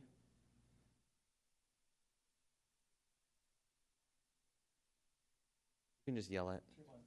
2? Okay. 2 months? Okay. Felipe? I'm not sure if I want to pull something out, but I would like to get some input on item G. I know a lot of residents have been talking about, a lot of pedestrian safety and crosswalks, and if we can get an update on this G and kind of some additional input into it.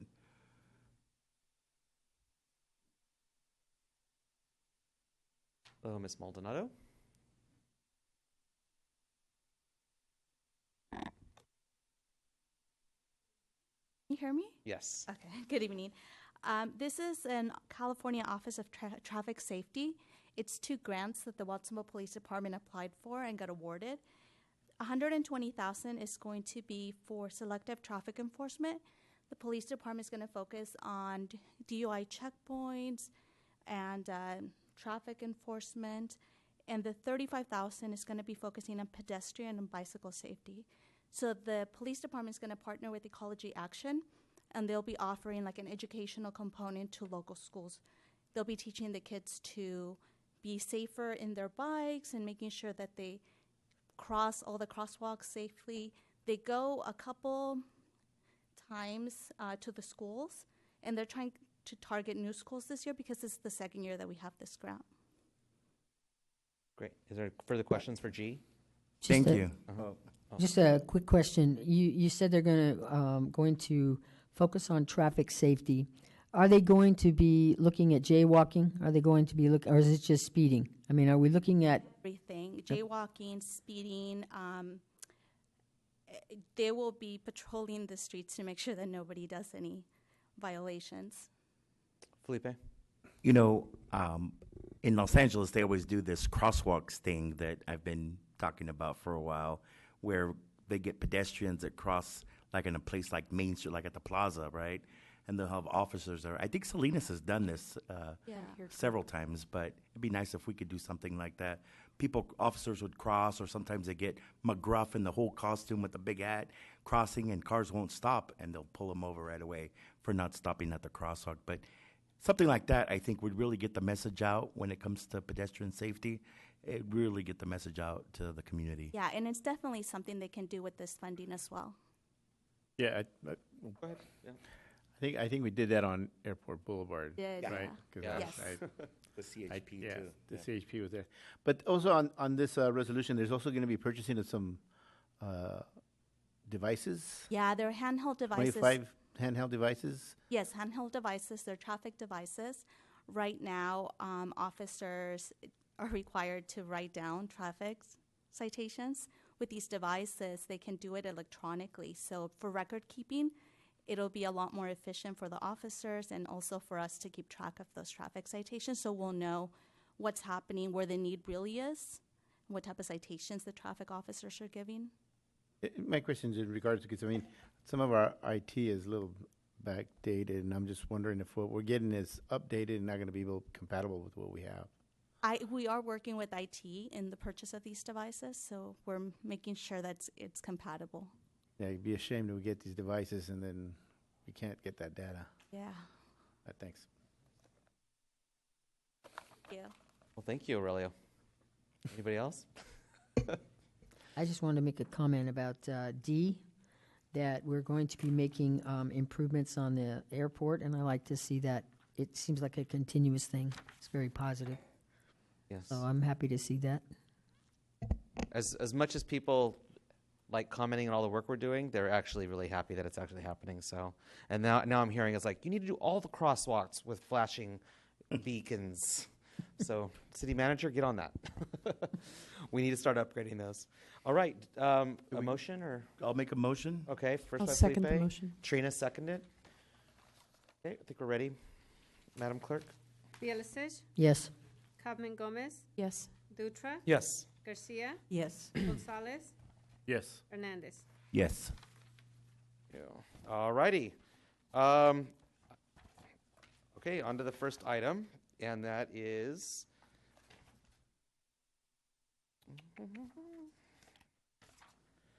consideration of extension of a tentative map track. There we go. Thank you.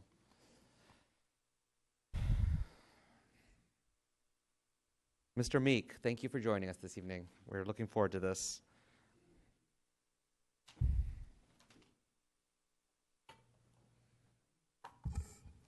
Good evening, Council, Mayor, public. I'm Justin Meek, the Principal Planner for the City of Watsonville, and I'll be providing a staff report on, I believe, your one and only item as part of the public hearing tonight.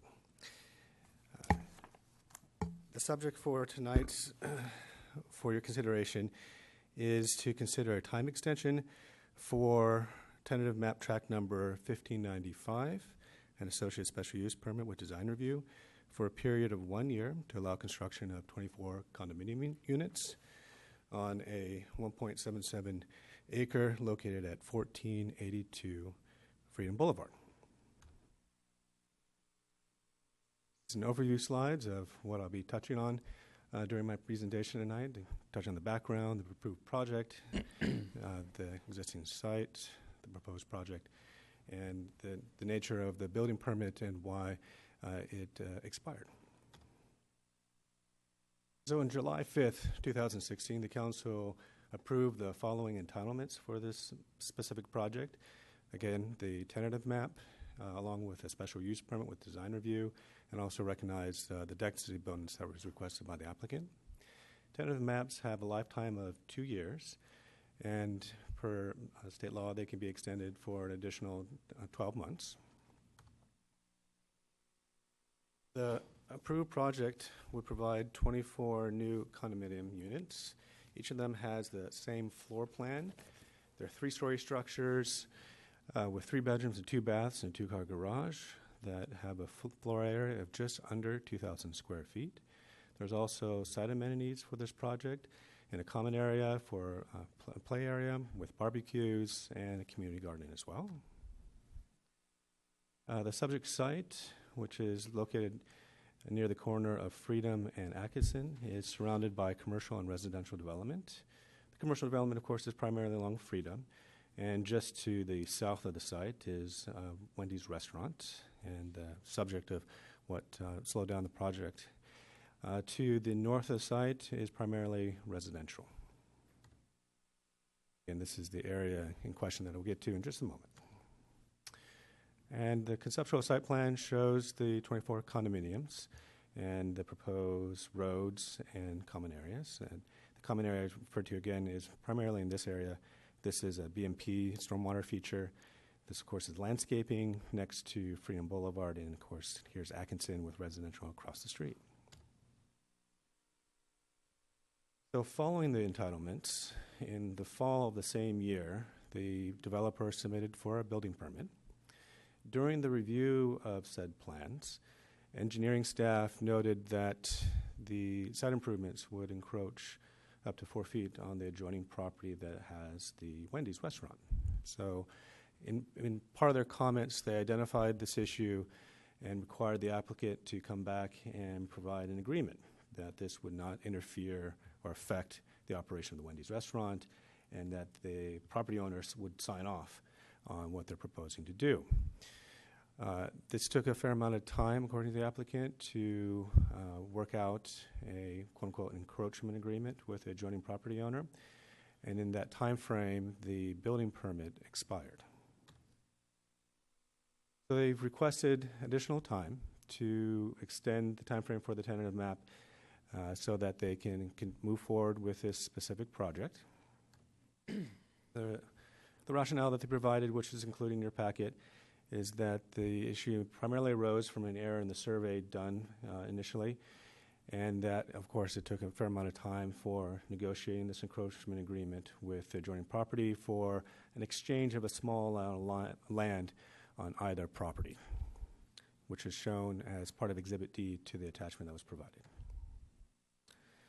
Moving forward, they provided a schedule for when they would be resubmitting for building permit as well as for a final map for this project.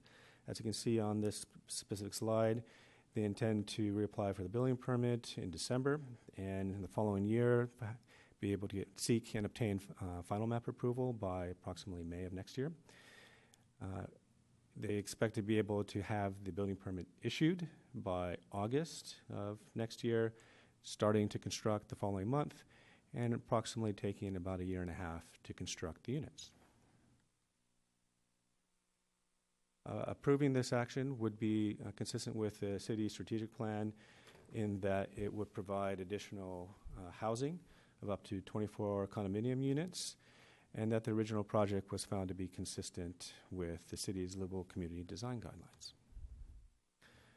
So, as proposed, staff recommends that council adopt a resolution approving the time extension for the tentative map, track number 1595, an associated special use permit with design review for a period of 1 year, which means it would expire on July 4th, 2019, and of course be subject to the original conditions of approval. With that, I'd like to conclude my staff report and answer any questions you may have. Great, thank you. Any questions, Ms. Garcia? First, I need some clarification. Your report states that the building permit expired on October 5th, 2017, but a time extension can be requested 30 days before expiration. And so the request didn't come until May 22nd, 2018, which is not 30 days before. And so I'm wondering, how are we giving that extension when we have not followed that 30-day rule? Certainly. So the extension is not for the building permit, but for the original entitlements for the tentative map itself. So within the 2-year time frame for a tentative map, a developer has the right to apply for a building permit and for a final map for recording, in this case, the condominium map. So if you were to extend the entitlements, again, the tentative map and associated special use permit and design review, this would allow time for the applicant to reapply for a building permit and then also secure the final map for the project. So what's happening right now doesn't apply to this 30-day request before? To clarify, they did apply for the extension of the tentative map prior to that 30-day requirement. Gotcha. Okay. And then I have a two-part question. It's just because I don't remember. Please remind me what the special use permit was for, and did that density bonus include having more affordable housing? The special use permit, if I recall, is because it's in a commercial zone. It's zone CN, and so any residential development, any residential-only development requires approval of a special use permit. And then the second part was in terms of the density bonus. Did that come with more affordable housing? I think that was because they provided 20% affordable units and therefore were entitled to a density bonus. Well, no. The 20% doesn't give you density bonus. The 20% is what's required in our inclusionary ordinance. That's correct, but also per state law, projects that provide a certain number of affordable units are entitled to density bonuses. And I think, and I would have to go back and look at the specific reasons for part of that. I wasn't the project planner on that, and but again, my understanding was that they requested a density bonus, which I think allowed them some concessions. For example, parking was one, I think, part of the conversation that occurred as for the project at that time. See, I can't remember on what basis we gave that density bonus, and I know normally when there is a density bonus, affordable housing is connected to us. Mm-hmm. So can you do some research and let us know? specifically why we gave that density bonus? Well, developers have certain rights to require, to ask for. Yeah, again, but I know they can ask for it, but why did we agree to do it? I think in the simple terms is that, yes, the city does have affordable housing requirements, and state law also recognizes that for projects that do provide affordable housing of a certain percentage, they're entitled to a density bonus, which allows them to be given, which gives them the right for certain concessions. The density bonus is decided at the local level. The state may have their regulations, but at the local level, we decide if we're going to give density bonus, it could be base because you're going to give us more affordable housing. I don't know if that's why we did it. And so if you could just at least let me know in terms of that density bonus, what did we get out of it? I'd be happy to share with you the resolution on that. I think it was something with parking. Remember they took out a house for parking, I think? I don't remember. I can't, I think it was. And so yeah. I'd like to know Yeah. why we decided. Certainly. Dr. Can do that. Bilicic? So Wendy's is okay with this now, right? They're good? Yes, they have a signed encroachment agreement, as they're calling it, between the adjoining property owner, yes. And have there been changes from the original plans that we approved? No. So is there tandem parking in this? There's been no changes to the site plan, so if there were no tandem parking originally, I did not do a site plan review for the project since we're not changing the project in any way. And the affordable units aren't necessarily required, but there's something that they're going to do in this project. Is that correct? No. I don't think it has to be so many. Again, I did not look at the affordable component of this since the action here is only about the tentative map. I have a request of the owner or whoever's taking care of that lot right now. It's become a homeless site. And tents have been put in there, and people say, what are you doing? You have tents on Freedom Boulevard. So even though they may not be going forward, at least if they could do something about their own policing of that lot, it would be greatly appreciated by the residents. Rena? In reading this, I believe we have 5 affordable out of 24 units, which exceeds our policy of 20%. When 20% is over 50 units, so we are bumping up the number of affordable on this particular project.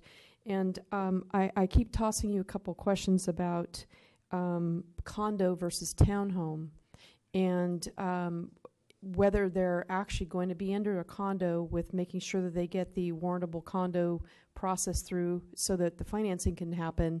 And when people are purchasing, they're purchasing within the walls of the condo, and the rest of it is the HOA. So I just want to be clear, are they buying an individual unit and they own everything from the ground up? Or is it just going to be they're purchasing on the interior of each of the units and the rest of it's going to be shared in the HOA? So the tentative map is for condominium purposes, and so it creates one single lot with condos as part of the project. So they're not townhome lots. Okay, so these are going to be, when somebody goes and puts a contract on this, they're buying within the walls. That's my understanding. Okay, and then the owner's going to go through getting them warrantable so that they can, the buyers can obtain the financing.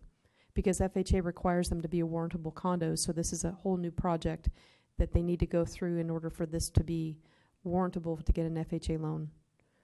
So I'm hoping that the developers know that that will be an extra step that they need to go through for that purpose, or that it's relayed to them so that they're aware. The other thing too is these will be sold units. They're not going to be completed and rented. Will these be going to the market for sale? That's correct. That's how it's currently proposed. Okay, thank you. I think they're from LA, remember? So I don't think they're going to want to rent them out and have to be managers. No up here. telling on the. Yeah. San Francisco. But were they? San Francisco. San Francisco? Oh, yeah, they're out of town, so I don't think they want to be landlords. Do you guys want questions or no? Okay. Let's take it out to the public. Anybody have any questions?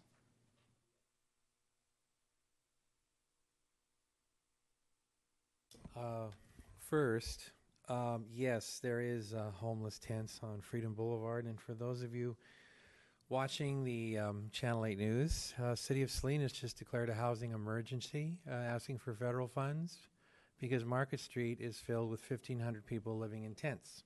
We certainly don't want that here, but they're only 20 minutes away. This project, I would assume, hopefully, will have some affordable unit housing. The one issue that I run into almost every door I go to in my campaign for city council is, when are we going to have something we can afford to live in? Because more than a few people are telling me they are worried because the rent's going to go up and they're going to be evicted because they can't afford it. It's for real, folks. I am very hopeful that this project is going to come to fruition, but I do have, I would like to know how many units are going to be affordable. And of course, 5. Yes, 5 out of 24. 5 out of 24. Well, that's something. It's not a huge amount, but any number of the increase in terms of affordable units would be wonderful. And also, I would like to know, since it's in a mostly a zone for business, the idea being that Freedom Boulevard needs beautification, is this project going to also include trees and vegetation? Yes. We did Thank that. you. We negotiated that when we approved it. Okay, thank you. Thank you. Anybody else? All right, let's bring it back for final comments or a motion. Seeing as how this is in my district, I'll go ahead and move the motion to approve Second. the extension. Great, thank you. We're going to have a fast meeting tonight. I just wanted to say one thing to whoever. I noticed there's a lot of garbage in there, so I don't know who's responsible for cleaning it up, but I even saw there was grocery carts filled with stuff in there. So We can work with the property owner to take care of that. okay, great. Thank you. And cleaning up the vegetation too. Okay, Beatrice. Who seconded it? Felipe. Felipe No. did. You did it too fast. Yeah. I thought it was you, Aurelio. Aurelius. Felipe's. Dielesis? Yes. Kaufman Gomez? Yes. Dutra? Yes. Garcia? Yes. Gonzalez? Yes. Hernandez? Yes. Alrighty, the last thing on our agenda. Consideration of a use of Measure D funds to finance 1 year of bicycle and pedestrian safety programs proposed by Ecology Action and Bike Santa Cruz County. And are you going to be doing the presentation? I will introduce the presenters. Wonderful. Murray, take it away. Good evening, council members. Murray Fonts, Public Works Department. In 2016, Santa Cruz County voters approved Measure D, a half-cent sales tax supporting transportation improvements. Last year, the city of Watsonville approved Measure D funding and contracted with Ecology Action of Santa Cruz and Bike Santa Cruz County to provide bicycle and pedestrian safety training programs at schools within Watsonville. Both of these nonprofit organizations provided these services within city schools in previous years using other funding sources. Education programs like this are one way that the city is addressing pedestrian and bicycle safety. The current budget allocates Measure D funds for bicycle and pedestrian safety that can be used for these programs. Staff recommends approving the funding request of Ecology Action and Bike Santa Cruz County for the current fiscal year and deferring a decision about funding in future years until after the November election to see the outcome of Proposition 6 and how it impacts state transportation funding. Representatives of Ecology Action and Bike Santa Cruz County are here this evening to report on activities from last year and describe services that are proposed for the current year. So I want to introduce Piet Cannon of Ecology Action. He will initially present, and then from Bike Santa Cruz County is Ton Kennedy, and he will have a PowerPoint presentation.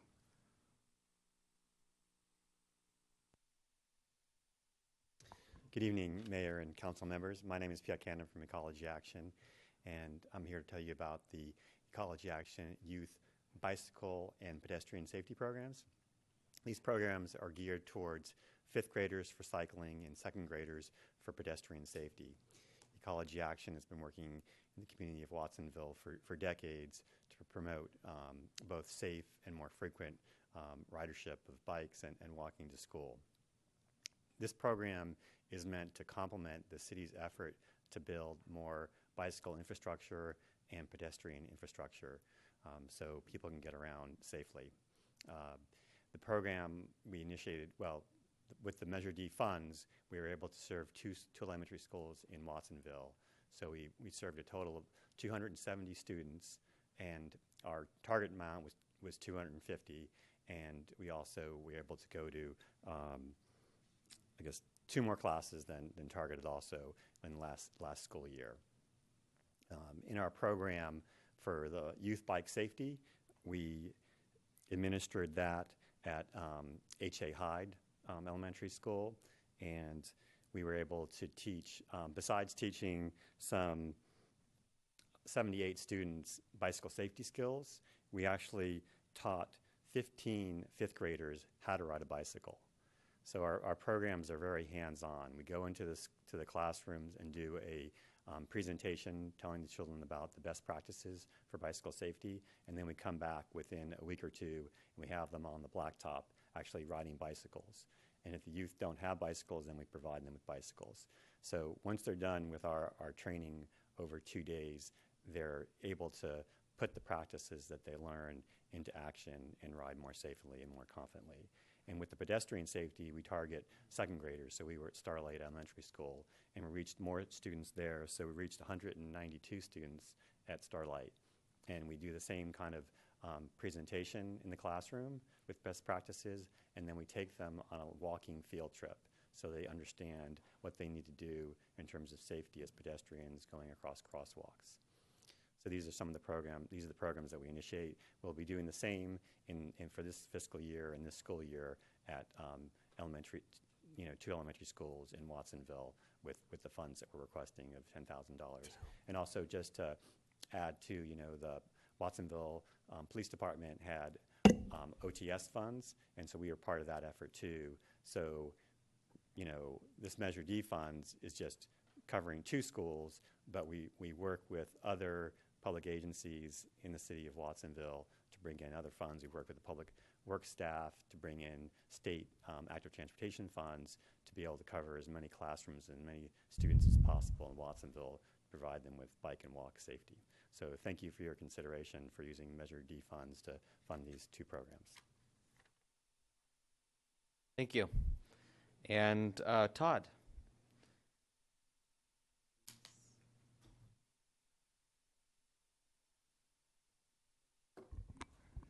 Good evening, council members and city staff. My name is Ton Kennedy, and I'm the Youth Programs Coordinator for Bike Santa Cruz County. And I'm here to talk to you about our Earn a Bike programs. So Earn a Bike started out in 2014, and they're a free 7-week program offered at Pajaro Valley High School. We're currently serving students from Cesar Chavez and Rolling Hills Middle Schools. We serve 45 middle school students a year, and the students come to Pajaro Valley High School for 2 hours once a week for that 7-week session. Some of the stuff they learn: basic bike repair, like fixing a flat and adjusting their brakes, safe riding techniques and the rules of the road. And we have a nutrition component as well with the program. So they receive 3 hours of nutrition education as part of Earn a Bike, as part of earning their bicycles. So through the program, students get to choose the bicycle that they will earn, and then they help to refurbish that bike. They receive a properly fitted helmet, which we custom paint with the kids with stencils. And front and rear bike lights, a secure bike lock, and portable bike repair kits. We hire around 15 high school mentors per year. These are high school students primarily from Pajaro Valley High School, though we have had students from Watsonville High and Aptos High as well work with the program. They help to lead team building activities for the middle school students. They help the students as they're repairing their bicycles. Many of these students are currently in or have graduated from the Bicycle Tech program at Pajaro Valley High School or at Aptos High School. The students themselves participate in leadership trainings and hear from local leaders, And part of the reason that we want these high school students involved with the program is that they can be amazing role models for younger students. As we all know, younger students look up to older students, and we want those older students to be role modeling healthy behaviors and safe riding and things like that. The high school students also help out with school and community events such as Open Streets Watsonville, and it's a paid position for them, so they receive stipends for working with the program and also job experience. Some of our partners for getting bikes include the Watsonville Bike Shack, the Police Department, the Santa Cruz County Sheriff's Department, Gray Bears, the Santa Cruz Bike Church, individual community members, and numerous other organizations and individuals.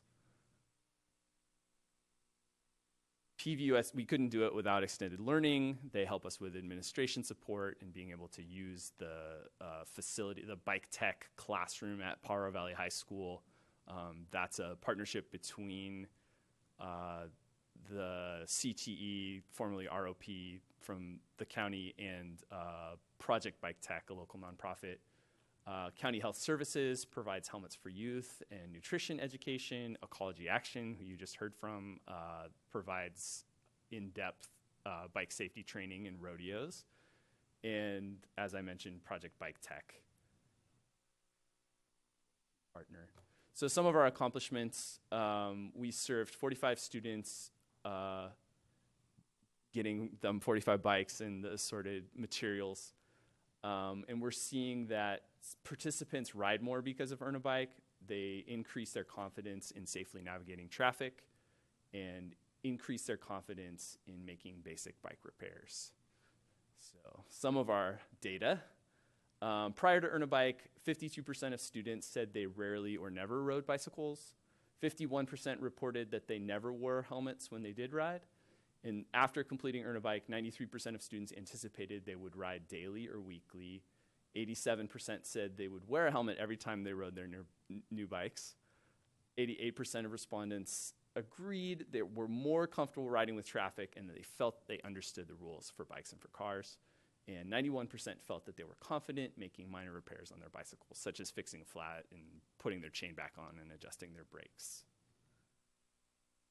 We're also working to balance out the number of boys and girls we serve with the program. We tend to have a lot of boys sign up, and so we are slowly but surely increasing the number of young ladies that we serve from 8 in 2016, 2017 to 13 in this past school year.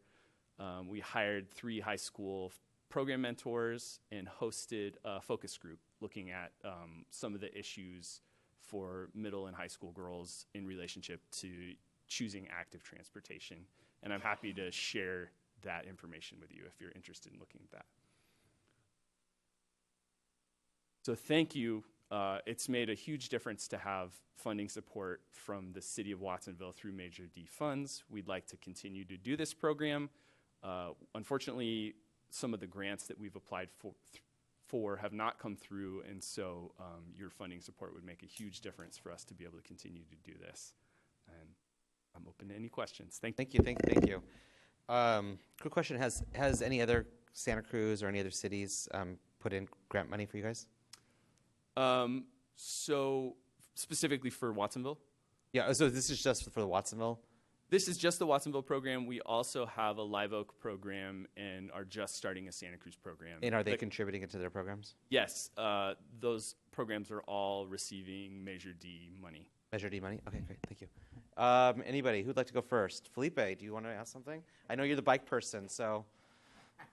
You know, I saw that Rolling Hills and Cesar Chavez, but in the past, were there other schools too that were part of the program? So yeah, initially when we started the program in 2014, we worked to include Lakeview Middle School, but because of transportation, it's been challenging to serve Lakeview, and we just basically currently we don't have enough adult staff to be able to go to the schools, all the schools, and serve those students as well, unfortunately. Yeah, it'd be great. I was saying is like a lot of the downtown schools would be great because those are where the clusters are where people walk to school and Right. bike to school. Yeah, EA Hall has also reached out to us about expanding the program there, which we'd like to do as well at some point.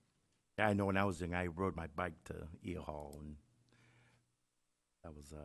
I think a lot of people there do also ride their bikes to school in that area. I know right now you guys are talking about funding, but is there any ideas of maybe expanding the program to add more schools in the near future, or is that all based on funding? Yeah, I think it's based on funding and on capacity. Right now, Bike Santa Cruz County, we are just 3 full-time staff, and so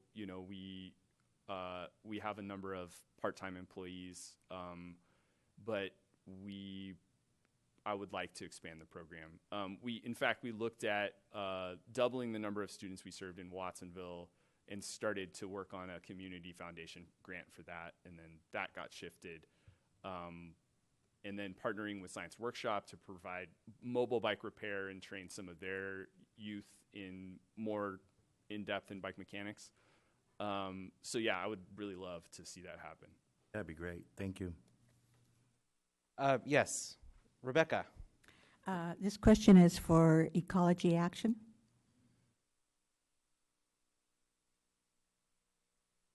250 students at Starlight School received training on the Bike Smart and Walk Smart.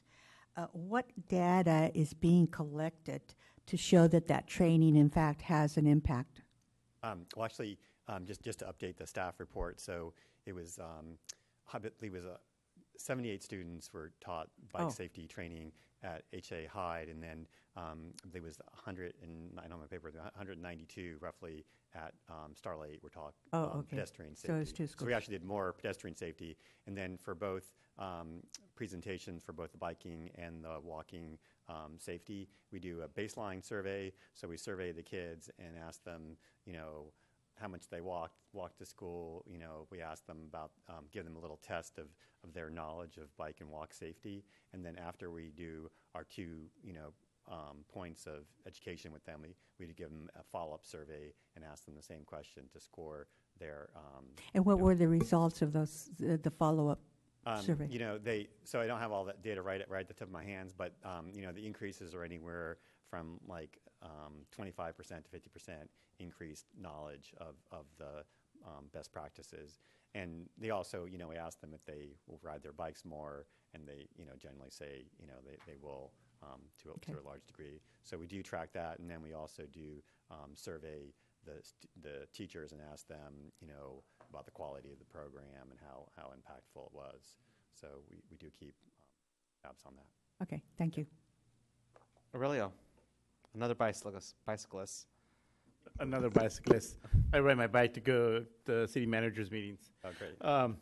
Anyways, my granddaughter goes to H.A. Hyde, and actually it was good to see some kids riding their bikes to H.A. Hyde. But my question, I guess, is you're asking for $10,000 for 4 years? Well, actually, it's $10,000 for one school year. So to cover those 270 students, that's the cost of the program. We have 3 staff members, so they're bicultural, bilingual, they're nationally certified bike safety instructors, and then also, we put that much effort into the walk safety too. So this will only cover a school year? So it covers one school for, year. For 4 years? Only one school year for that amount.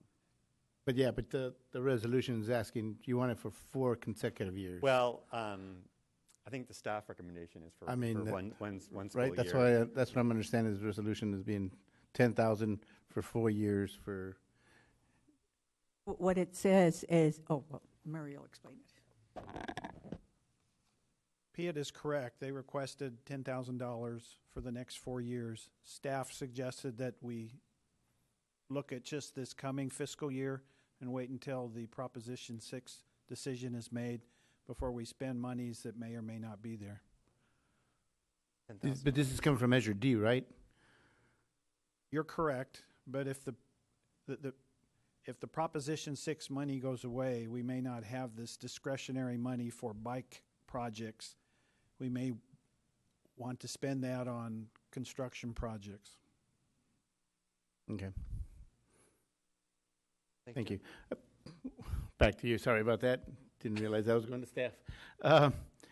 Do you guys help get grants for the schools for bike racks and stuff like that? Or because I mean that's one of the things that it's great that we educate our kids on bike safety, but a lot of times a lot of these schools don't have their bike racks. I mean, I know EA Hall is kind of basically threw theirs away. Well, Ecology Action works with a lot of partners and works with the public works staff and, like I said, with the Watsonville Police Department.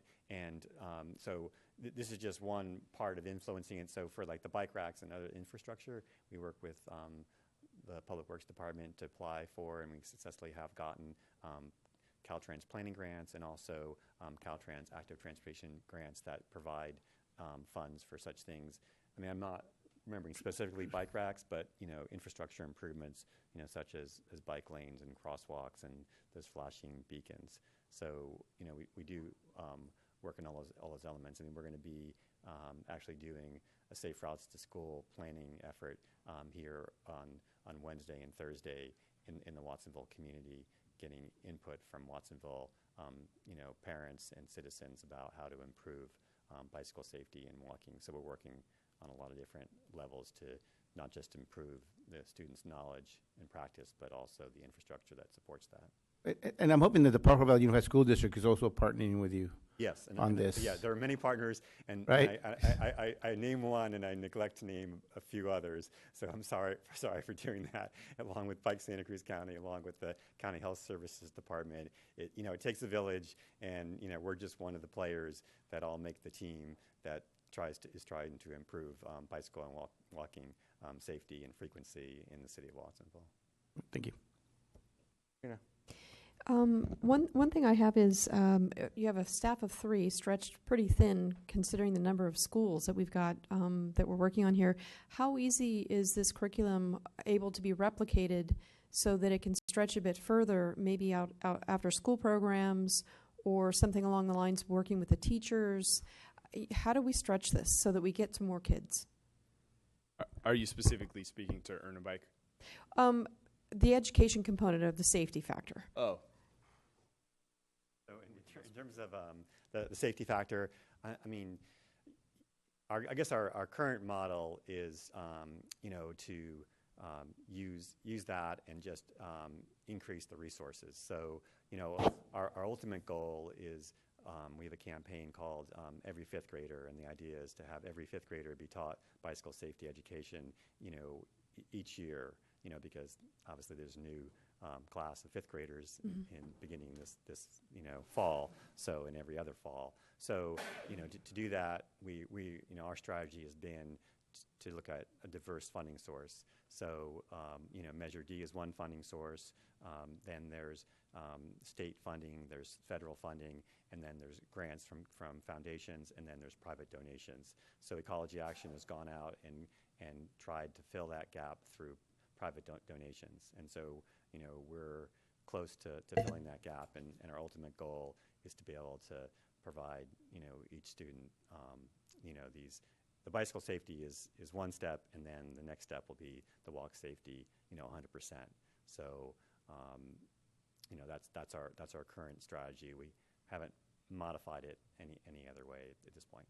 Well, I'm just looking to see how we get this education component out there further. If it's a model that can be replicated, that the teachers can then sort of pick up and do, or provide information so it goes home with the parents, for the parents to know that this is a program that's here, or how to make sure that your child is aware, how to teach your child what's important for safety, to looking both ways. I mean, I remember doing crossing guard when I was in 5th grade, and that was how I learned about what the traffic situation was there and how to be responsible that way. And is this tied into like the after-school program?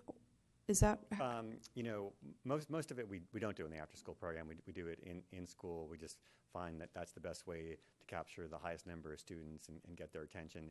And over years of implementing this program, we've gained the trust of the the school administration and teachers to be able to dedicate some class time for this activity because of its benefit.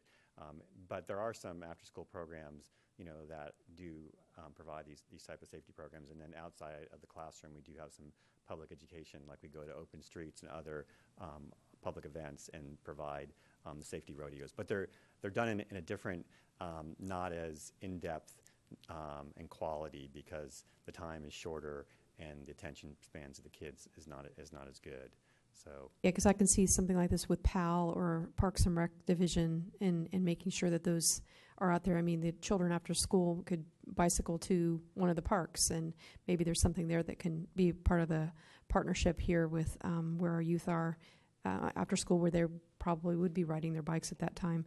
I think it's a good program, and I'm just looking to do what we possibly can and make it as safe as possible for the youth, and getting as much of the material out there, or curriculum out there, for all the parents to be able to have access. Because one school, one at a time, takes a lot longer to go ahead and penetrate the marketplace there to get this program with the youth and those bicycles and the safety. So it's a good program. I also like to know that the business model picks up of, the before and after while the kid is there, but the following year, is the child still followed up with to make sure that they're, are they using the bicycles? Are they, have there been any other issues? I mean, are they mentoring maybe the next class? How do we get the word out that if one child learns, they can also become that teacher? And I know that there was a little bit of mentorship with the high school students coming down.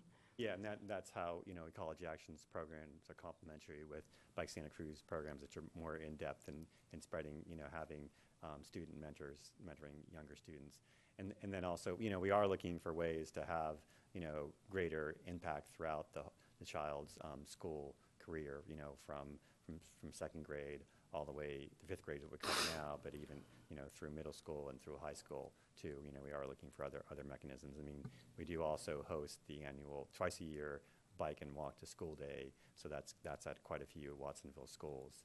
So, and for a little plug, this next Thursday, October 4th, we'll have our fall event. So that's a big event, and that kind of keeps the biking and walking message at the forefront for the students. Okay, great. Thank you. Nancy. You make arrangements to go into the classrooms, and how long is that presentation, and how many times? So the presentation per classroom is about 45 minutes, in the classroom, and then we go out on the blacktop, and it's another hour plus of the students' time that we have. So it's almost 2 hours of total time that we're with the students. So it's one time per classroom, though? One time per classroom, and then I think Councilperson Kaufman Gomez said, we are looking at other ways of extending the learning experience, so it's not just a one-time experience, that they get reinforcements of that message and those best practices. So we are looking, we do some of that, and we're looking at advancing it further than we have now. Well, in the school district, there's almost 20,000 students, and I don't know how many are in Aptos versus how many are in Watsonville, but the majority are in Watsonville because there are more schools here.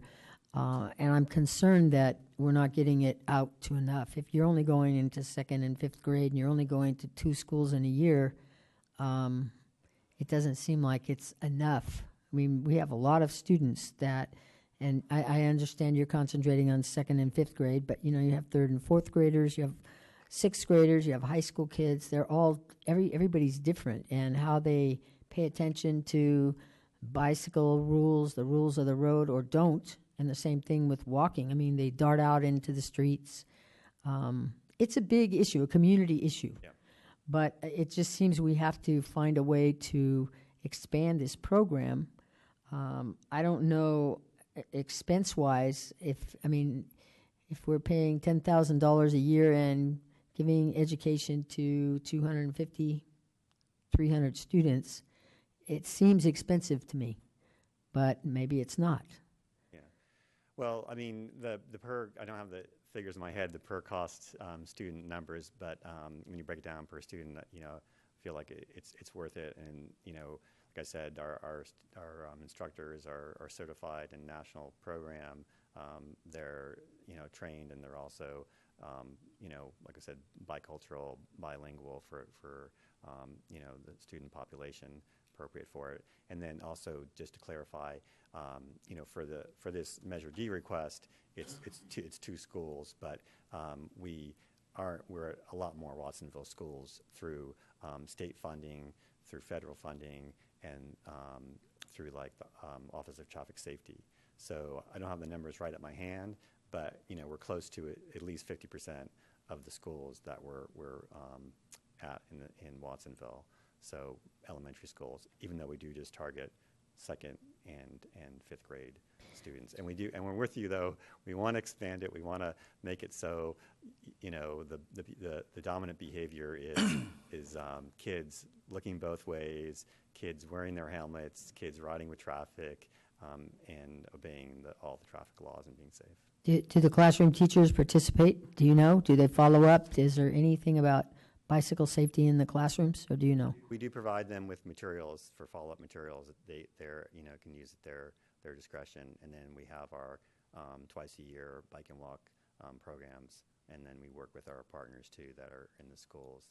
So, and like I said, we are looking at other ways of staying present, and as you said, as they mature, a fifth grader is different than a seventh grader, than a 11th grader. We're looking at ways to connect with them.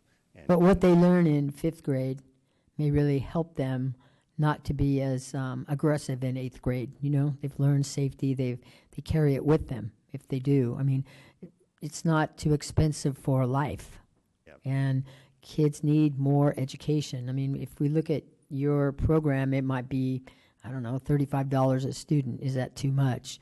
It's hard to put a value on life.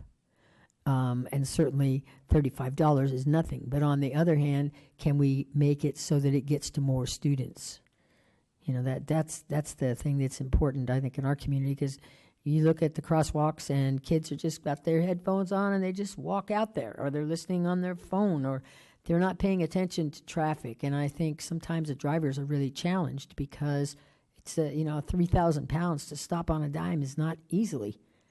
And the same thing with bicycles. They're on a bicycle and they just ride across a crosswalk like they own the street, like anybody can stop, and people can't always stop. And that education is really a key. I agree with you. And if you, we're doing a private donation campaign, so if you know any big agro businesses that want to contribute to, get 100% of the Watsonville kids, to getting this bike safety and pedestrian safety, then please let me know. I'll give you a follow-up email. So, because we're doing that, we're moving into the end of the year, and it's soon to be the giving season. So, we're hoping to reach that goal so we can have 100% of the students with this safety education. Thank you. Well, what I'm going to do now is I'm going to take it out to the public to see if there's any question or any comments on this. You have, if not, I'll bring it back to the council and we'll go from there. Okay. Steve Trujillo. I know that we have a Vision Zero program in place that reduces, hopefully, all pedestrian injuries and deaths and bicyclist injuries and deaths to zero by 2030. I believe that's the goal. It seems like this program fits hand in glove in what we're trying to get there, even though I would agree with Nancy that since we're both in public educators for many years, I'm retired after 36. Yes, education is expensive, but again, you can never bring a child back if they've been killed on a bike, and for that matter, a pedestrian. So as far as I'm concerned, it is worth the money, and we need to recognize that we just simply don't have enough safe crosswalks and bicycle lanes and enough flashing yellow signals to deal with the fact that there are some drivers in this town that feel the accelerator pedal needs to be all the way down. And that's, of course, that's a police matter, but I know Chief Honda is well aware of it because I brought it to his attention more than once. So I'm hoping that the council will approve this request. Thank you. Thank you. I'll bring it back to the council for a motion for approval. I move. Okay. Second. Okay, I will Rebecca, and then since Felipe likes bikes, I'll give Felipe the second. Sorry, Aurelio. Maybe it's a tie. I got a question for Councilmember Bilicic. Were you by any chance considering, since it is the staff request is for a one-time cost of $10,000, were you considering by any chance increasing that one-time cost amount to like $12,500 or $15,000 in order to create more programs for schools or more programming for youth, young people? I was not, but it really depends on Measure D funds. I worry about our Measure D monies and whether happens one time. This one, I know, but then we'll have another one coming up. Yeah, right. We can go back to 10, or we could go back to 10, or we could go to 20, or whatever, or 0. Well, depending if it passes. If it doesn't, yeah. But I really think that our youth. I mean, we need education. I'm looking at. I know what they do in the classroom, and. This is just me. I don't understand why we can't replicate it in the classrooms. I mean, Rebecca's been a teacher, and I mean, we did all kinds of things in the classroom. We taught numerous things. So I don't know why bicycle safety, walking, those kinds of things can't be. I know we're focusing on academics. I know that, and I can't speak on behalf of the superintendent. I just wondered. I wanted to find out, would something like that be possible, City Manager? And would it also create more programming if we increase the funding?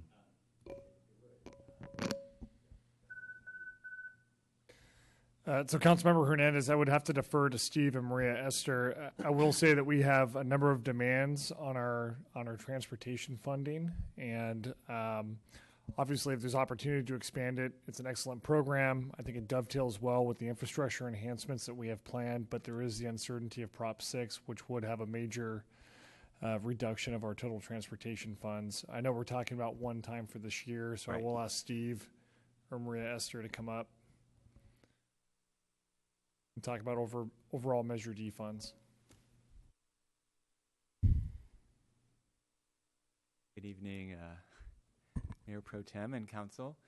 We do have additional funding in that particular part of Measure D. It does include about $50,000 for traffic safety, but that also includes, out of that pot would also come funding for example, additional work on crosswalks, flashing crosswalks, other kind of striping and safety that is needed in the community. And so it is a balance, but because this is a significant issue in our community, maybe something like $15,000 for just this 1 year would be appropriate. And then, like everyone's been discussing, we see if no on 6 is what happens. And if it is, then we will have a larger pot of funding to work with in future years.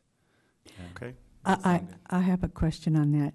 You're saying we could do $15,000 for ecology action.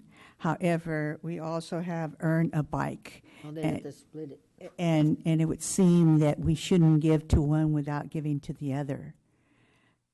Would you agree or not? I would say that's a council decision, and maybe you split the extra $5,000. They split it, yeah. They split it. Okay.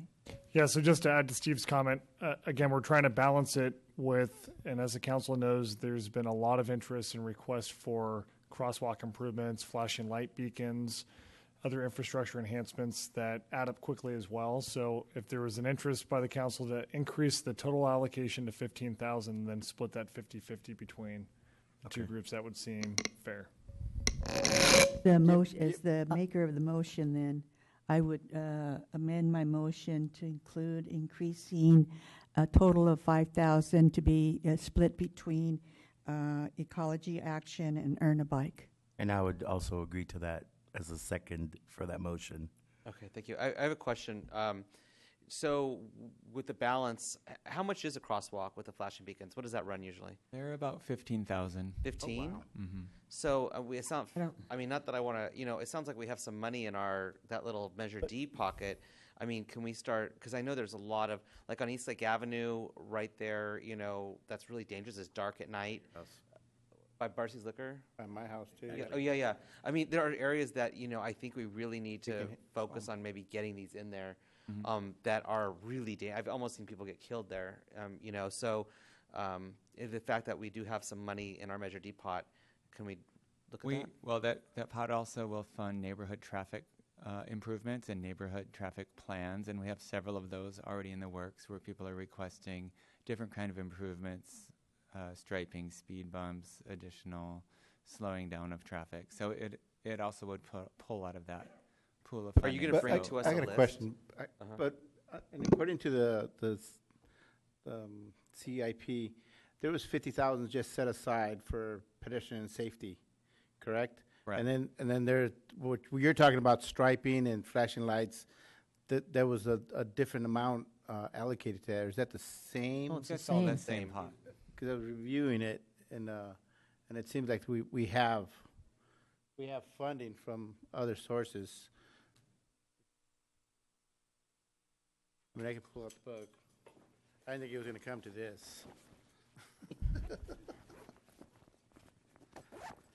So one is for bikes and one is for pedestrian and traffic safety. So Huh? there are a couple different pots.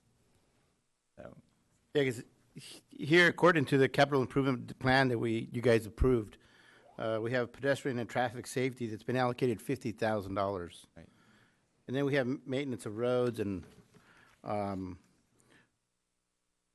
we have bicycle safety improvements of $475,000.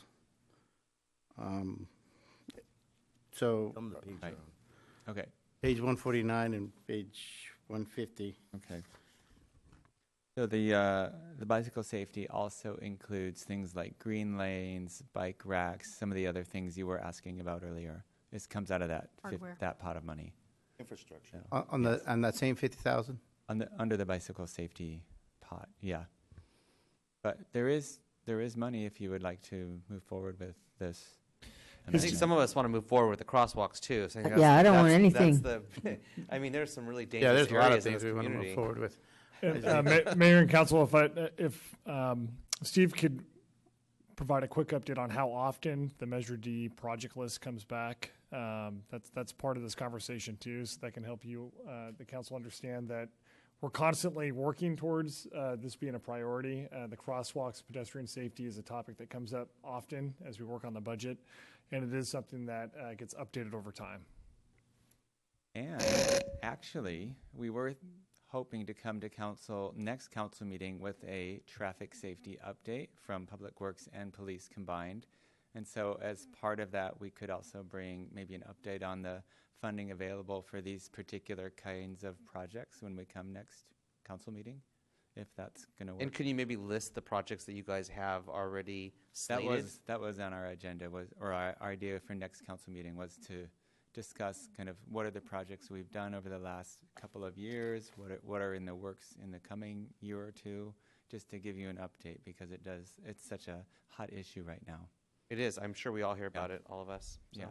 Well, I know I'm fine with the 15 and getting the regroup and the council meeting in a couple weeks out on where the money's going and giving this the first pass at it. And November's going to be a crucial election, and we need to make sure that we're very cognizant of that to let the public know you need to make sure you get out to vote and understand what you're voting on, and why it's really crucial for the no on that six No on proposition. 6.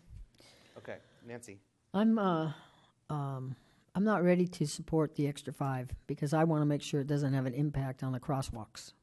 And we need flashing crosswalks. We've talked about it and talked about it and talked about it. And there's too many places in this community. And $5,000, I don't know if it makes a difference or doesn't. But until you give us an updated plan at the next meeting, I don't want to allocate any more than the 10 that you recommended. These crosswalks are crucial in our community, and they're everywhere. I mean, whether it's East Lake Avenue, whether it's Green Valley Road or Airport Boulevard, I mean, they're everywhere. Main Street. And I don't want to jeopardize flashing lights. But they're not going to be jeopardized, right? We have your. I would say they would not be jeopardized. Okay. By this small amount of money. Okay, let's take a vote, and we're out of here early, everybody. Yep, before 9. Yeah, almost. Viernes 6? Steve, so you're saying it would not impact crosswalks. Is that what you're saying? Yes, correct. Okay. We have. Then I'll vote yes. For crosswalks as well. Okay. just so we have plenty for crosswalks. Okay, thank you. Councilman Gomez? Yes. Dutra? Yes. Garcia? Yes. Gonzalez? Yes. Hernandez? Yes. All right. Thank you, everybody. Let's see here.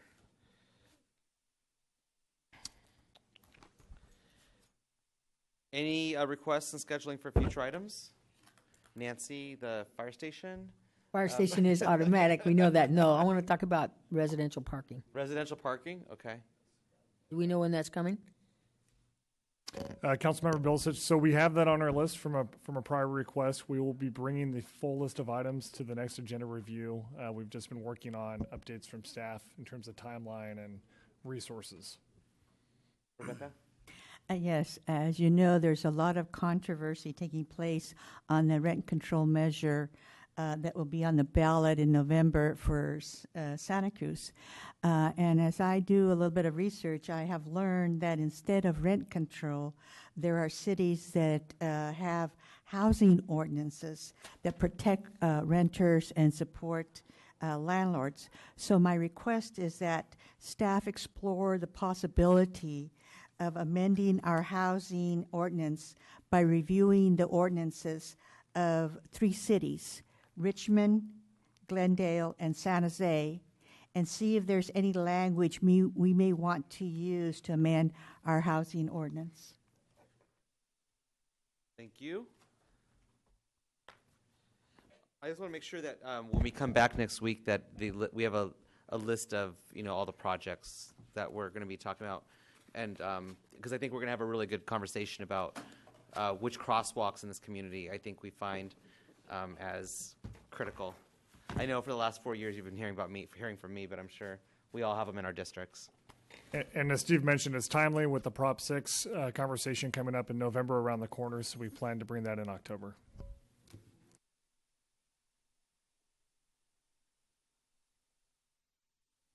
All righty, everybody. Meeting adjourned. Go home.